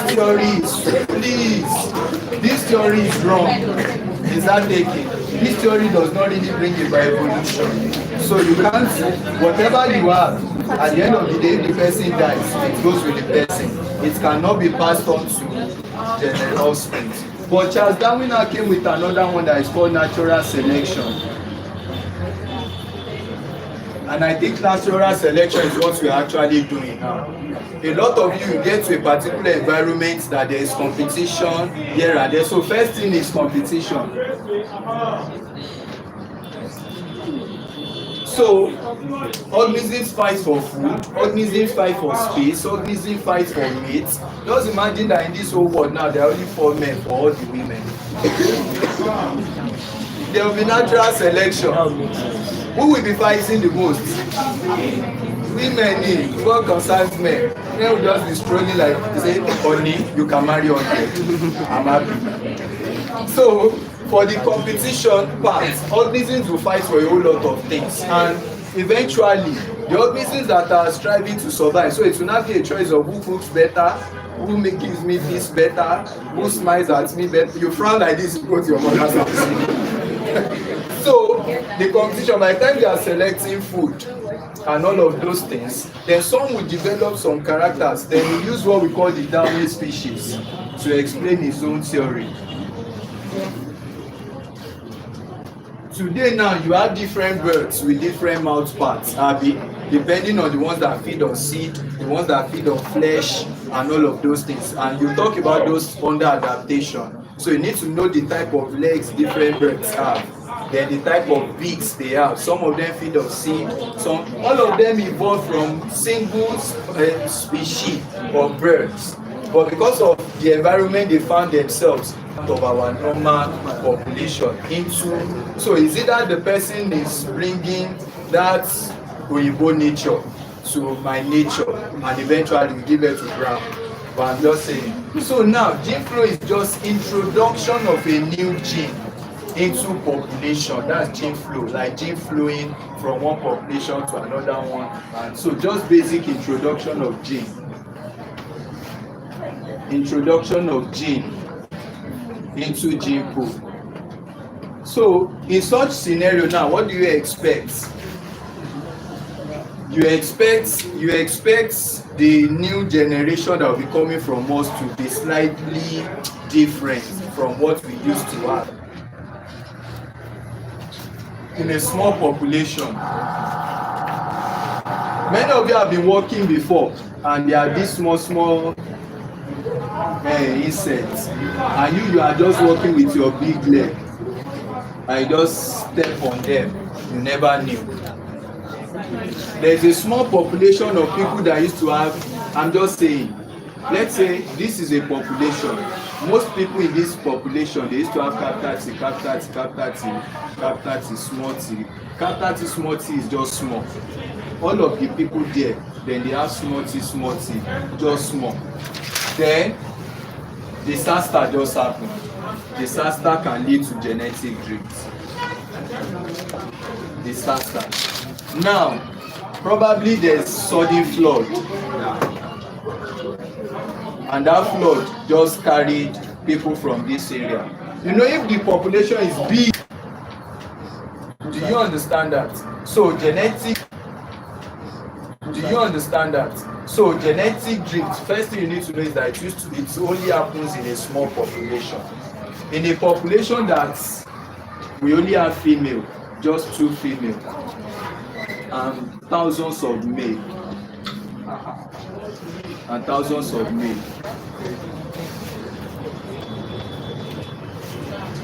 suddenly, there's fire outbreak. And the fire outbreak cuts the 2 feet. Back a lot of people, as they are passing, people will shout, hey! They will back another one, hey! It was not funny, it was a tragic moment. So now imagine, maybe it's just 2 females that are in the whole world, and the 2 of them were in that. So it's genetic drift only happens in a small population. So that's all about. So the next one, I'm not supposed to be taking time to explain it like this. Natural selection. You know why I'm explaining all of these things? It's something that you can just get home now and just use your AI, ChatGPT, explain genetic drift, and you look at all the notes. But from everything I've said, by the time you start reading through it, it will be clearer. So even if you want to have a note, you can have your notes. Do you get that? That's what I'm saying. So if you are looking at the definitions will make sense to you now.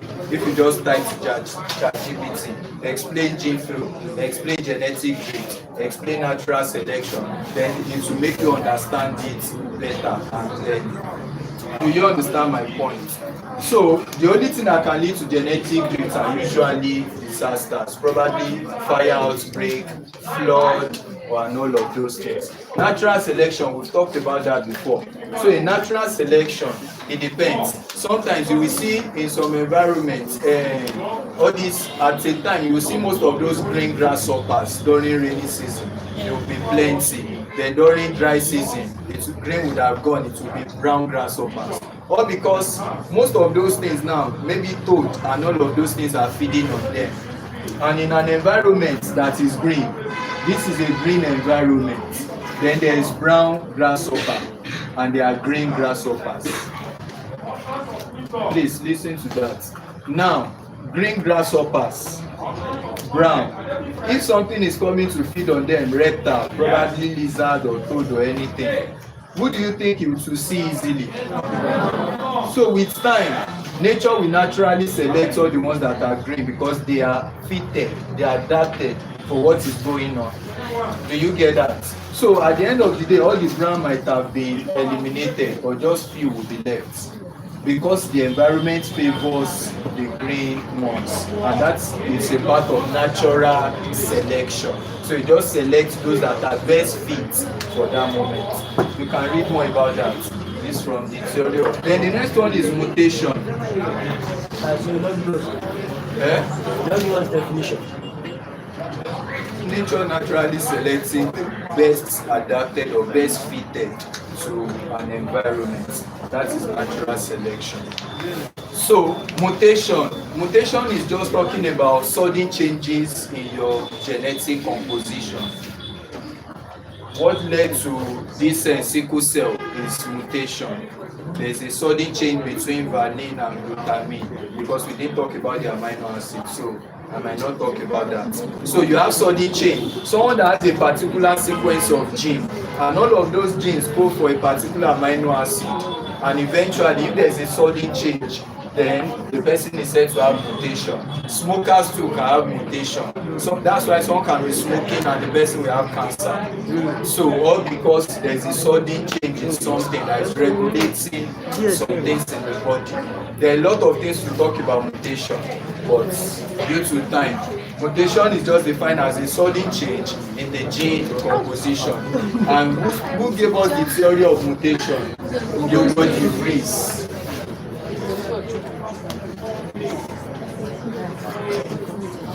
So they can ask you about that guy. That's my brother. So they talked about the mutation theory of evolution. So now those are the mechanisms. You can check the mechanisms out later. Now there's another thing called the evidence. What are the evidences of evolution? What are the things we noticed that made us to know that evolution has happened? We have evidences. Then there are types too. Maybe I should start with the types. Let me talk about the evidences. There's what we call fossil record.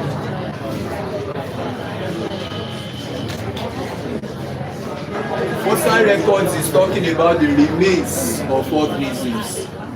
Remains of organisms that were left on the earth some billions of years ago. Organisms remains, those are the fossil records. So if they go and check, it's always from invertebrates to higher ones. So don't worry, I will still talk about plant morphology. Then we solve questions all together as we have said in that. We use our UI pass questions. So we try to solve biology questions, physics and chemistry questions. That's what we'll now be doing from now till your exam. But for other people, as from tomorrow, you continue your own classes. So then we have comparative anatomy. So when you look at the internal organs of some organisms, from fishes to amphibians to reptiles to humans to birds, we have almost the same thing in structure. So that means it's an evolution. It's something that is telling us that we evolved from the previous one. We evolved from birds, remember params, pisces, amphibians, reptiles, apes, and mammals. So we evolved from something before, because if you look at our anatomy, everything we have inside us, they all look alike. That is called comparative anatomy. Is that taking? So you compare our hearts, our kidney to the previous generations from other species, it all looks the same. Then we have what we call comparative embryology. I hope you know that the study of fossil record is called paleontology. Paleontology. You can check the spelling. So comparative embryology is just saying that if you look at the embryo of fish, of amphibians, of reptiles, of apes, of mammal, all of us look alike at the embryonic stage. You have seen something like that before. Everything looks the same. Then there are some things we have all in common, like notochord, the pharyngeal plate, and all of those things. So our embryo look alike when they are carrying us in the womb. So if you study it, that shows that all of us, we have something in common. We are all related. Which other one? Even physiology. Physiology is talking about how everything functions.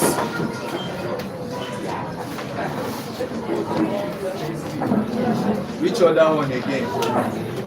So we have the first record, the anatomy, the embryology. Yes, from anatomy too. We can talk about some things called vestigial organs.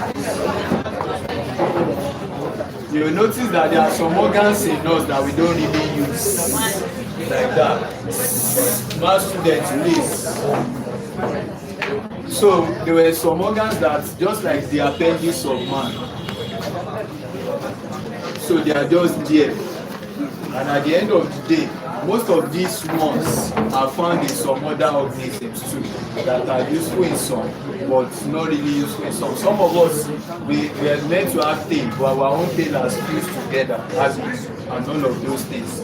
So we talked about vestigial organs. It's all when you study the anatomy, the internal structure of different organisms. Any other thing? So there are types of evolution that we have. I want evolution. We have types, and this is where they usually ask questions. One, convergent evolution. I always remember this by saying that they start from different ancestors. You already know what convergence means, coming together. So this means that they are coming from different ancestors, but they are coming to perform the same functions. One, different ancestors. So you can imagine bats. Bats is one of the mammals, Abi, but bats use his own hand to fly, the wings, Abi, and birds also fly. Birds come from apes. Bats is a mammal, but both of them are using their structure to perform the same function. So they came from different ancestors, but they perform the same function. So when the organs are from different, if you check the organs of birds, you will see that it looks like the hand of man. The way the bones and everything is arranged in bats, it looks like that of man. But if you check other birds, it's not like that. Their own structure looks different. So that means that bats must have come from something different. But the structure in bats and the structure in birds, they perform the same function. So when they perform the same function, they are said to be analogous. Analogous structures. So analogous structures are structures that come from different ancestors but perform the same function. So this diagram always allows me to remember coming from different ancestors performing the same function. So if I now say divergence now, divergent evolution, what would that be now?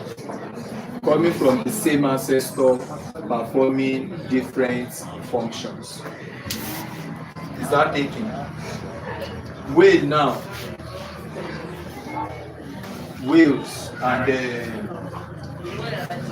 which other one? You know, whales are in the water and they are mammals and they use their own fins to swim.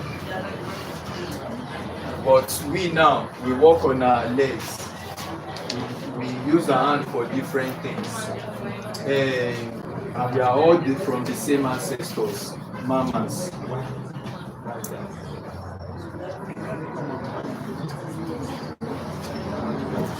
Bats use their own to. I want to compare some of them, but I forgot some that I want to compare. Then we also have parallel. So when they have common ancestors but perform different structures, we said they are homologous. Homologous structures. So those are the most important things. So we have parallel evolution, we also have parallel, and we have co-evolution. Co-evolution is when they grow together. So you can check those ones out. But don't forget this and don't forget this statement. You can do examples for me after the class. So plant morphology before 11. The plant morphology, we'll still solve questions and I will show you some of these things. Maybe when we start solving questions after your break, I'll show you some things. But in plant morphology, are you through with the board?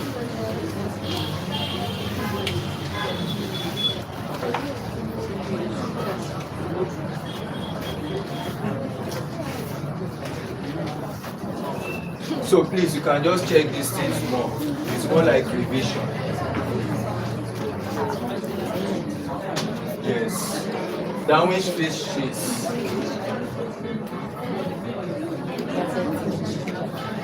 You know, they all came from different. Downwing finches came from the same ancestor. We also call it radiation.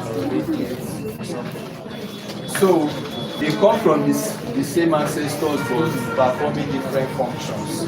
So downwing finches are examples of divergent evolution. Co-evolution is just like predation, prey. They co-evolve together. As prey is developing its own sense, predator is also developing its own sense. So they are avoiding death. That's an example of co-evolution. So prey-predator relationship is an example of co-evolution. So let's talk about plant morphology. There's plant morphology and there's plant anatomy. Plant anatomy is like studying the internal parts of the plants. If I say human anatomy now, you are trying to study everything inside human, hearts, kidney, and co. Are we still together? But when you talk about plant morphology, you are trying to study the external parts of the plants. That's plant morphology. Is that taken? So now, for plant morphology,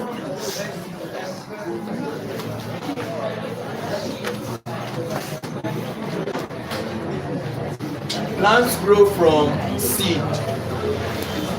Abi? There's a part of the seed that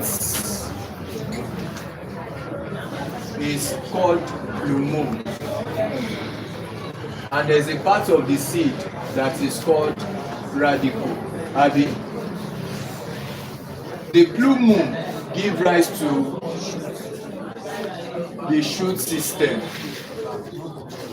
or the stem. The radicle gives rise to the root system. Is that taken?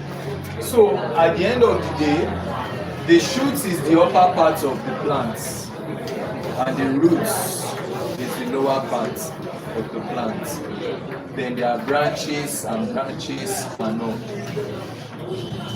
Then when you have a plant, let me just do this straight.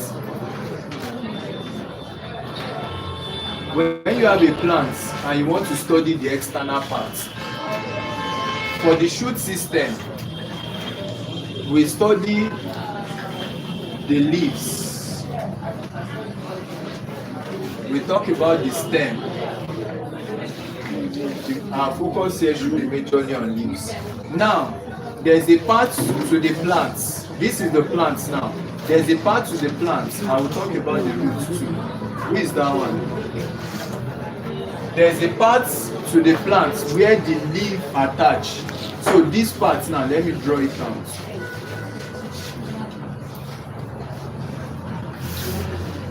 This long part that attach the plants to the plants, we call it the petiole. The petiole. This flattening part of a leaf, a lot of you have seen leaf before, is called the lamina. Abi? Then this center part that is the vein, we call it the midvein. So all these ones are called the veins. Please, can you hear me pass the man? So now that part where the petiole is attached, we usually call it the node. Most times they won't ask you questions if you are not babies. These are things that babies should know. Between two nodes, that part is called the internode. Internode. Then some other leaves or plants or branch used to come out from a node. So we call it auxiliary bud. We will need it to explain some things. Auxiliary bud.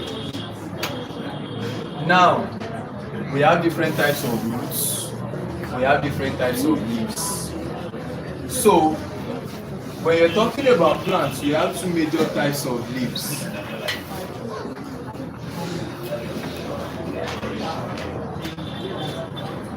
The two types of leaves are simple leaves and compound leaves. Simple leaves and compound leaves. A simple leaf, it's a leaf without incision. A leaf without incision. You just have the leaf attached to the plants, and there is no cutting. And it can also look like this, because there are different types of leaves. There is an incision, but the incision is not touching the, like one cutted the leg. You will see the difference now. So it has something like this. There might be no incision at all. Incision just means like cutting it into smaller parts. But I was about to cut this one into smaller parts, but I did not allow it to touch this place. So if you see something like this, it is still a simple leaf. And always watch out for this auxiliary bud. So this is a simple leaf, this is a simple leaf. What's now the difference between compound leaf? Compound leaf, there is an incision.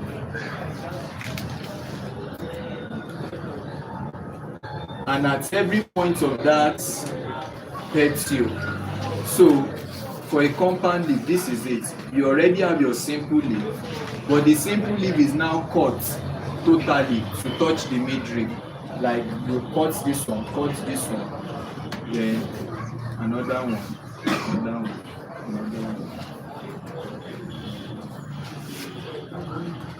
Then you still have this. Look at what we have in this case now. I've divided this single leaf. I've divided it into several leaves. So it can have its own leaves like this. I hope you're following. The way you will know if something is a compound leaf and a simple leaf is because as this thing is now, in case I have something here now, then this is a simple leaf, an auxiliary bud. So you don't look for auxiliary. If you do not see auxiliary bud from those, all these ones are called leaflets. So when there is no auxiliary bud, then that is just a compound leaf. But the moment you are seeing auxiliary bud, this one now shows that this is just one thing. Abi, in this case now, this is just one leaf.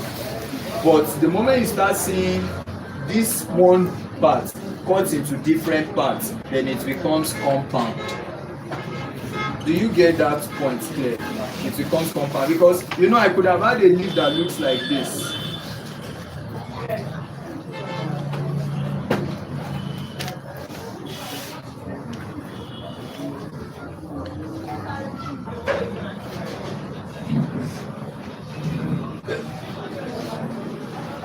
Is this a compound or simple leaf? Simple. You understand what I'm pointing out now? For this single one, it has its own auxiliary bud. For this one, it has its own, and the leaf there is not divided. Do you get the point? So it has its own. This is a leaf. This is a leaf. This is a leaf. Don't say because the leaves are plenty, then this is a compound leaf. But if you look at this and look at this, there's nothing like auxiliary bud at this point. Shey you get? So when you see auxiliary bud there, then that means that must have been a simple leaf. So if I want to make it compound, I'll just incise it, like cut it into smaller pieces. That's the difference. So you can hold the leaf. When you hold it, when you are going home, you're looking at all the leaves in your environment. Check the one that is compound, but make sure you know if people are around or not before they tie you rope. Or you wear lab coats before you do it, so they will know you are performing experiments. So now there are different types of compound leaves.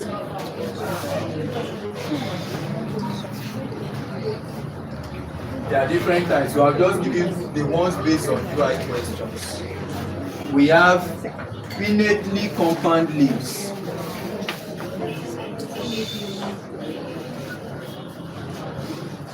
And we have palmately compound leaves.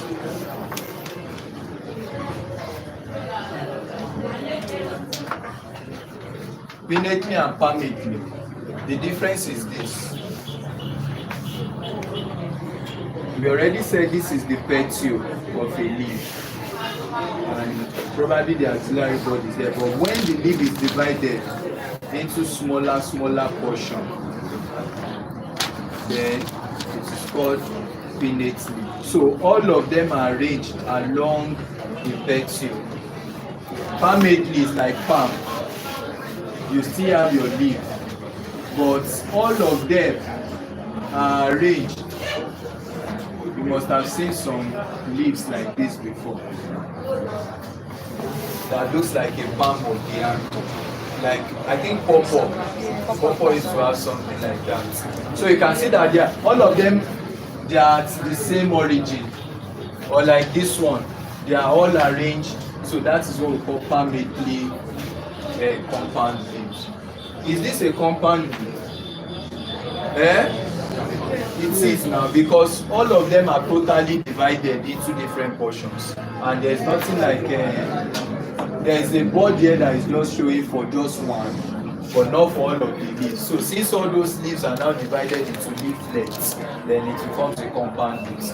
This is also a compound leaf, but the arrangement here is different from the arrangement here. That's what differentiates the two. Is that taken? Then these pinnately compound leaves, there are two types. You have paripinnate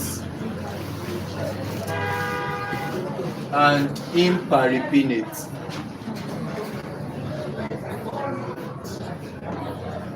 Paripinnates and imparipinnates. These are the aspects I ask you questions. For the paripinnates, it's just like this. Everything is civil. So when you check the number of leaflets, it is 7, just like this. For imparipinnates, when you check the number of leaflets, it is odd.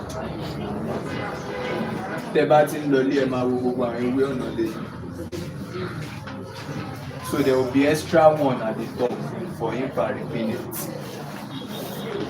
So this one's for paripinnates.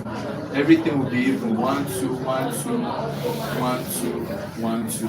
But if you see some other leaves, they will have one at the top. So it is odd leaflets. That's imparipinnate. Do you understand this? That's what differentiates them. And when you're now talking about roots, you've had it before. We have what we call aerial roots. You have what we call tap roots, and you have what we call fibrous roots. Some plants will grow their roots upward, and you have seen that around the marshy area a lot. So plants that grow their roots upward, then they are said to have aerial roots. And those that grow just one deep root, which is attached to some other extended roots. So one deep root attached to some other extended roots is called a tap root. So the roots will grow downward like this, and the plants grow upward. Then you will now have some other roots attached to that root. Then that's called the tap root. It goes deep down the soil. Fibrous roots, not firmly attached, so it is just fibers. So most of the roots will just scatter, something like that. So we call that fibrous roots. So they don't really have one particular one that is standing. Do you get everything just spread? It's just like maize. Plants like that don't always stand so strong. But the ones with tap roots, they used to go deep into the soil and they used to stand in the ground. And I think anytime you see your question when you get to exam or that day, the one with aerial roots is ficus. That's the most important one you should always watch out for. So if they say that which of the plants has aerial roots, ficus is what you are looking for. Is that it? Then parapinnates. Maybe when we are solving questions, then I say JP should share some of the notes so that I can note the examples that we chose from those books. But when we are solving questions, you see them. We already did them together last year. So for the pinnates, and funniest thing is they asked all of those questions again last year. So you never can tell if they ask you this year. Just note the ones we have talked about. They are not in your normal textbooks, and that's why. So you have to take notes. Then leaf arrangements is another way to talk about leaves. Arrangements, phyllotaxy. Arrangements of leaves. There are 3 ways in which you arrange leaves, but maybe I'll just add the last one. That's one part that I still found amusing. We have what we call opposite leaf arrangement. A leaf can be simple and opposite. So if this is the tree and the leaf wants to, so there's one leaf growing on one side and there's another leaf growing on one side. There's one leaf growing on one side, there's another leaf. So they are opposite to each other. So this will be the kind of arrangement you will see in such plants. So that is called opposite arrangement. One, I think that's not so difficult. We have what we call alternate arrangement. In alternate arrangement, there's one leaf, then another leaf below it, then another leaf below it. So they keep alternating. That's what the word alternate means. Is that taken? If you look at some other leaves, there's wall arrangement. Around the plants, the leaves will be arranged in such a way that it will go round like that. So if you look at the plants, you will see the leaves all round and round and round on the other side. So that's the leaf arrangement. So we call that the wall. I think it's easier to understand. There's nothing there. It's from the terms. Then there's one common question they used to ask you too. This one is based on the shape of leaves.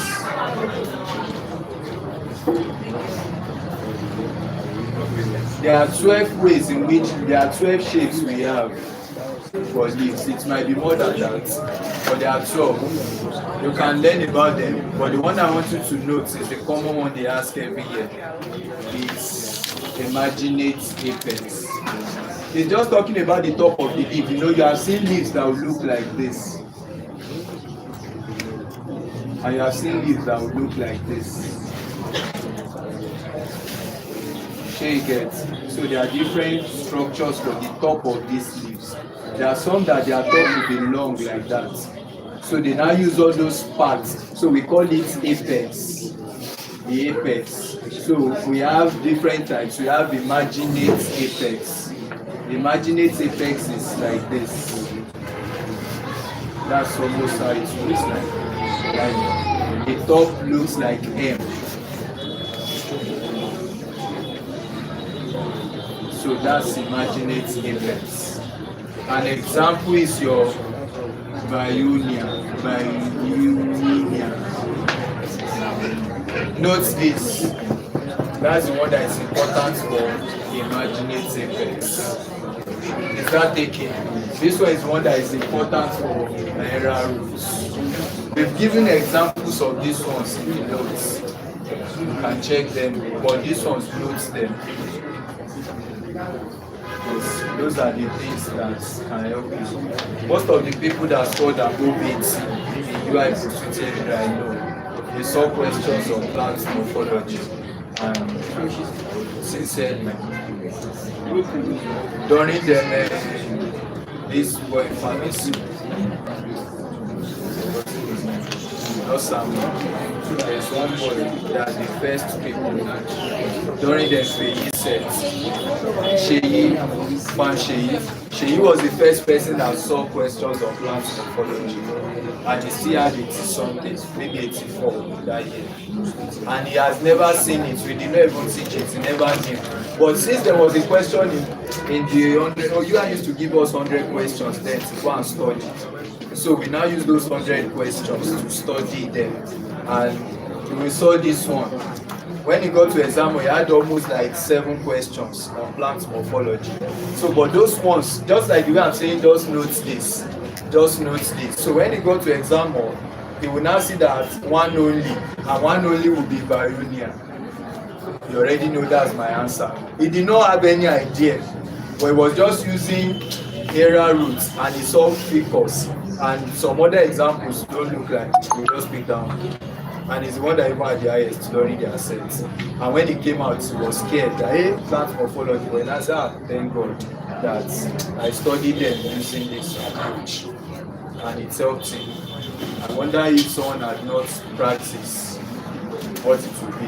And subsequent years, during the Molamide sets, they won, and they repeated plant morphology. During last year's set, so all they won. All this, they are not supposed to be on camera because maybe we are telling them what we know. But however it comes, they shuffle questions. So they want you to see. So most times they want you to see plant morphology. So if you fall to day one, we never can tell. Don't say hey, you must see it. You must see it. You might not see it. There are just 25 biology questions. You might see it and you might not see it. There are things you've known before. Just calm down. Just calm down. Just study. Even if it's your jam notes, you can study very well. Just study them. There's nothing there. Just calm down. These ones, they are just to help you to get 1 or 2 clues. So we'll solve those questions together again. We did it together last year, and everybody got to exam. Is there anybody for that day one that scores below 8? So that's it. So, and everybody in day one, they saw plant morphology. So that's that. Then the examples, maybe we should look at, okay, let me look at some questions on that. I'll give you breaks now, so you will now come back, so that we'll come and deal with other questions. So before you exam, the day you will have your biology mock, we'll solve all the questions in biology again after the mock. So we'll solve everything again together. And as I'm asking you, you should be giving me answer. Because if they repeat them too, I cannot give answer. I'll shake my bum for you. The mutation theory of organic evolution was provided by the but I want to look at plants.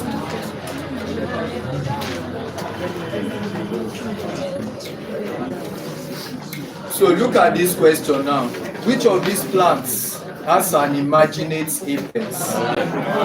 Number figure 1, Number figure 1,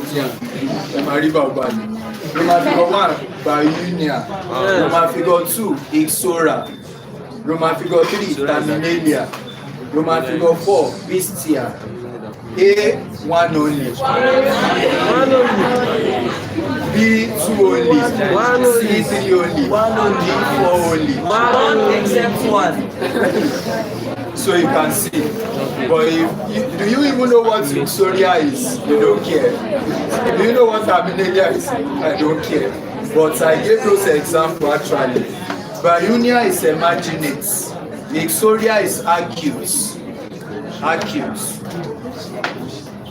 Like if you look at the shape of the mouth, it is acute, sharp like that.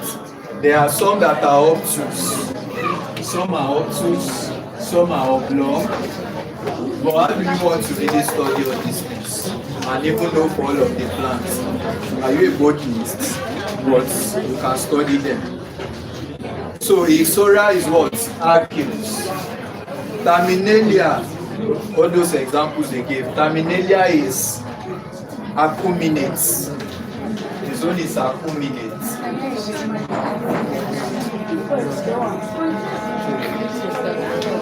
I've not been saying grace. Istia is truncates. Istia is truncates. When we want to solve the past question, you will all come with your questions. The day you will have your biology mock, know that we are solving all the biology. Leaf apex. For their leaf arrangements, Biunia is alternate. This is the type of leaf arrangement you have for Biunia. But for the leaf apex, this is the type, imaginate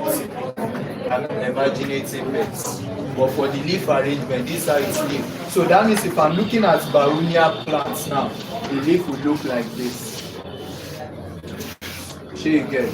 The apex will be imaginate, and but the arrangement will be alternate. Do you understand that point? So for Ixoria, the arrangement is opposite. And for Terminalia, the arrangement is also alternate. And for Pistia, then there is pinnate, bipinnate. Listen to this one too. Which of these plants exhibits, and that's how they used to arrange them. They don't even change them. 1, 2, 3, 4. The way it's arranged in this first question. That's how the questions it will just be arranged like that. That's how it came out last year. Just the same arrangement. It exhibits an area roots. Yeah. The roots for that one is tuber. 2, ficus. Ficus is area. 3, centrosoma. Centrosoma is taproot. 4, antigonum. That one is fibrous roots. 5, lantana. So A1 only, B2 only, C3 only, D4 only, E5 only, 2 only. So it all depends. So we solve them together. Then this spiral, I'm still concerned about. Spiral is just, but I don't know. These are the 3 major categories. One, there will be one at the back that will follow. Then there will be one at the front, like step by step. It's just like you are going downstairs. Then another one will follow again. You know, it will be going spirally, the arrangement. So it will be following. There's one at the back, there's one at the side, one at the front, but they will be moving down. You know how spiral stairs used to look. So there will be one at the front, like this. Then there will be one at the side. There's no way I can draw it. Then there's one at the back. Then there's one at this side. Then if you keep going like that, you see that it will be moving like you are dropping from the stairs or going spirally. That's how spiral leaf arrangement used to look. So they are now asking the examples of spiral leaves. We have to work on that. There's Melina, Alamanda, Tridax, and Terminalia. So we look for those 4 plants because I want us to get the answers right this time. That 57. So look for them and look if they are all spiral. Maybe I would have that time. So we look at it. This one again says examples of plants with area roots. Lina. So Chromolina is paripinnate compound leaves. Note that guy. Then Abysia. Well, you people, don't worry, they don't ask you this. Any other school, it's only you that used to ask this. So if you are going to you or FUNAB or any school, they won't ask you this. They most times don't ask this.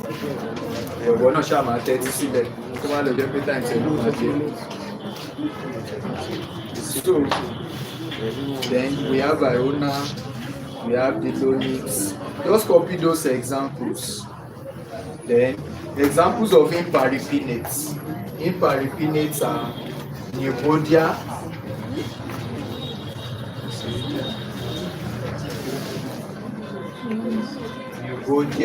is an examples of imparipinates. Then Heredity. So the moment you see these ones in your exam, you already know they are imparipinate. They ask the questions that examples of imparipinates are found in A. Maniotes. Maniotes, which one is maniotes? Cassava. Is it paripinate or palmate? It's palmate. All of you know cassava, Abi. So that one is palmate. Adasonia. So examples of palmates are Adasonia and maniotes. So they are palmates. But in the options now, they put this one in Roman figure 1, Roman figure 2, this one in Roman figure 3, and this one in Roman figure 4. They now say that which of them are imparipinates. So it is only 3 and 4. But these two are what? Palmates. Get used to these examples in particular. Please, is that taking? So that you will know how to get your answer. So this one too, they said compound. I don't really know, maybe they are trying to ask for compound leaves here. If it is compound leaves, they are asking for here. All of them are compound leaves. But let's categorize them. Paripinates. Cassia. Another example here is cassia. Paripinates. That's a compound leaf, but yeah, it wrote compound imparipinate leaves. So, but when you categorize them, you know that all of these guys are compound leaves. So in case all they just ask is compound leaves, then all of them will be compound leaves. 1, 2, 3, and 4. So Pakira, another example here is Pakira, palmate. So when you see it, so just note these examples of palmate, these examples of imparipinates. Then paripinates, another examples of paripinates is Sesapina. That's paripinates. And imparipinates, the residia. Okay, I've written down before. So note all these are the examples that used to come out in the exams. So let's practice them. Let's note them. So when we solve questions together, we'll practice them again. So 11:25. So quickly have your break. So by 12 we'll see. So come and solve questions. Or what else do we want to know? Where is Bakeji?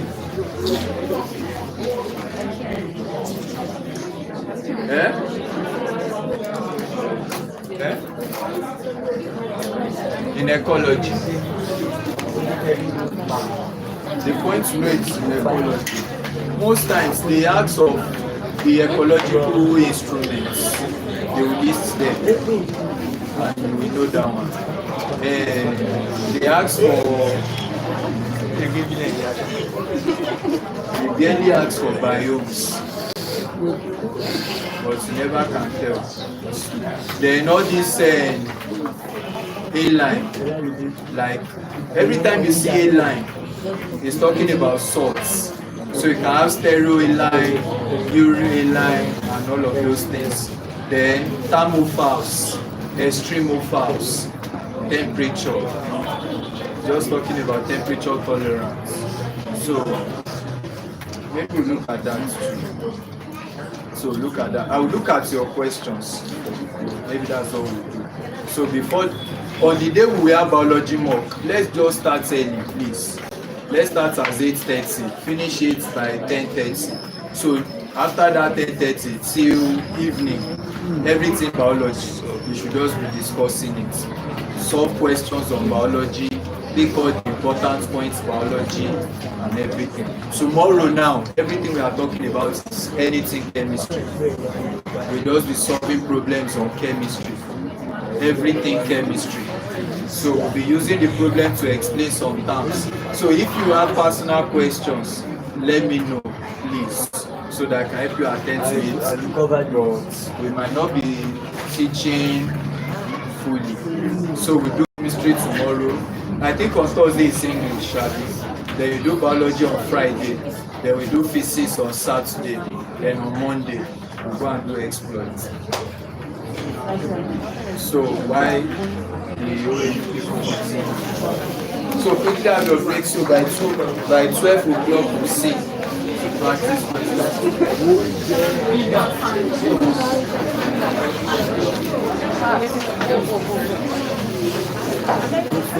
Share.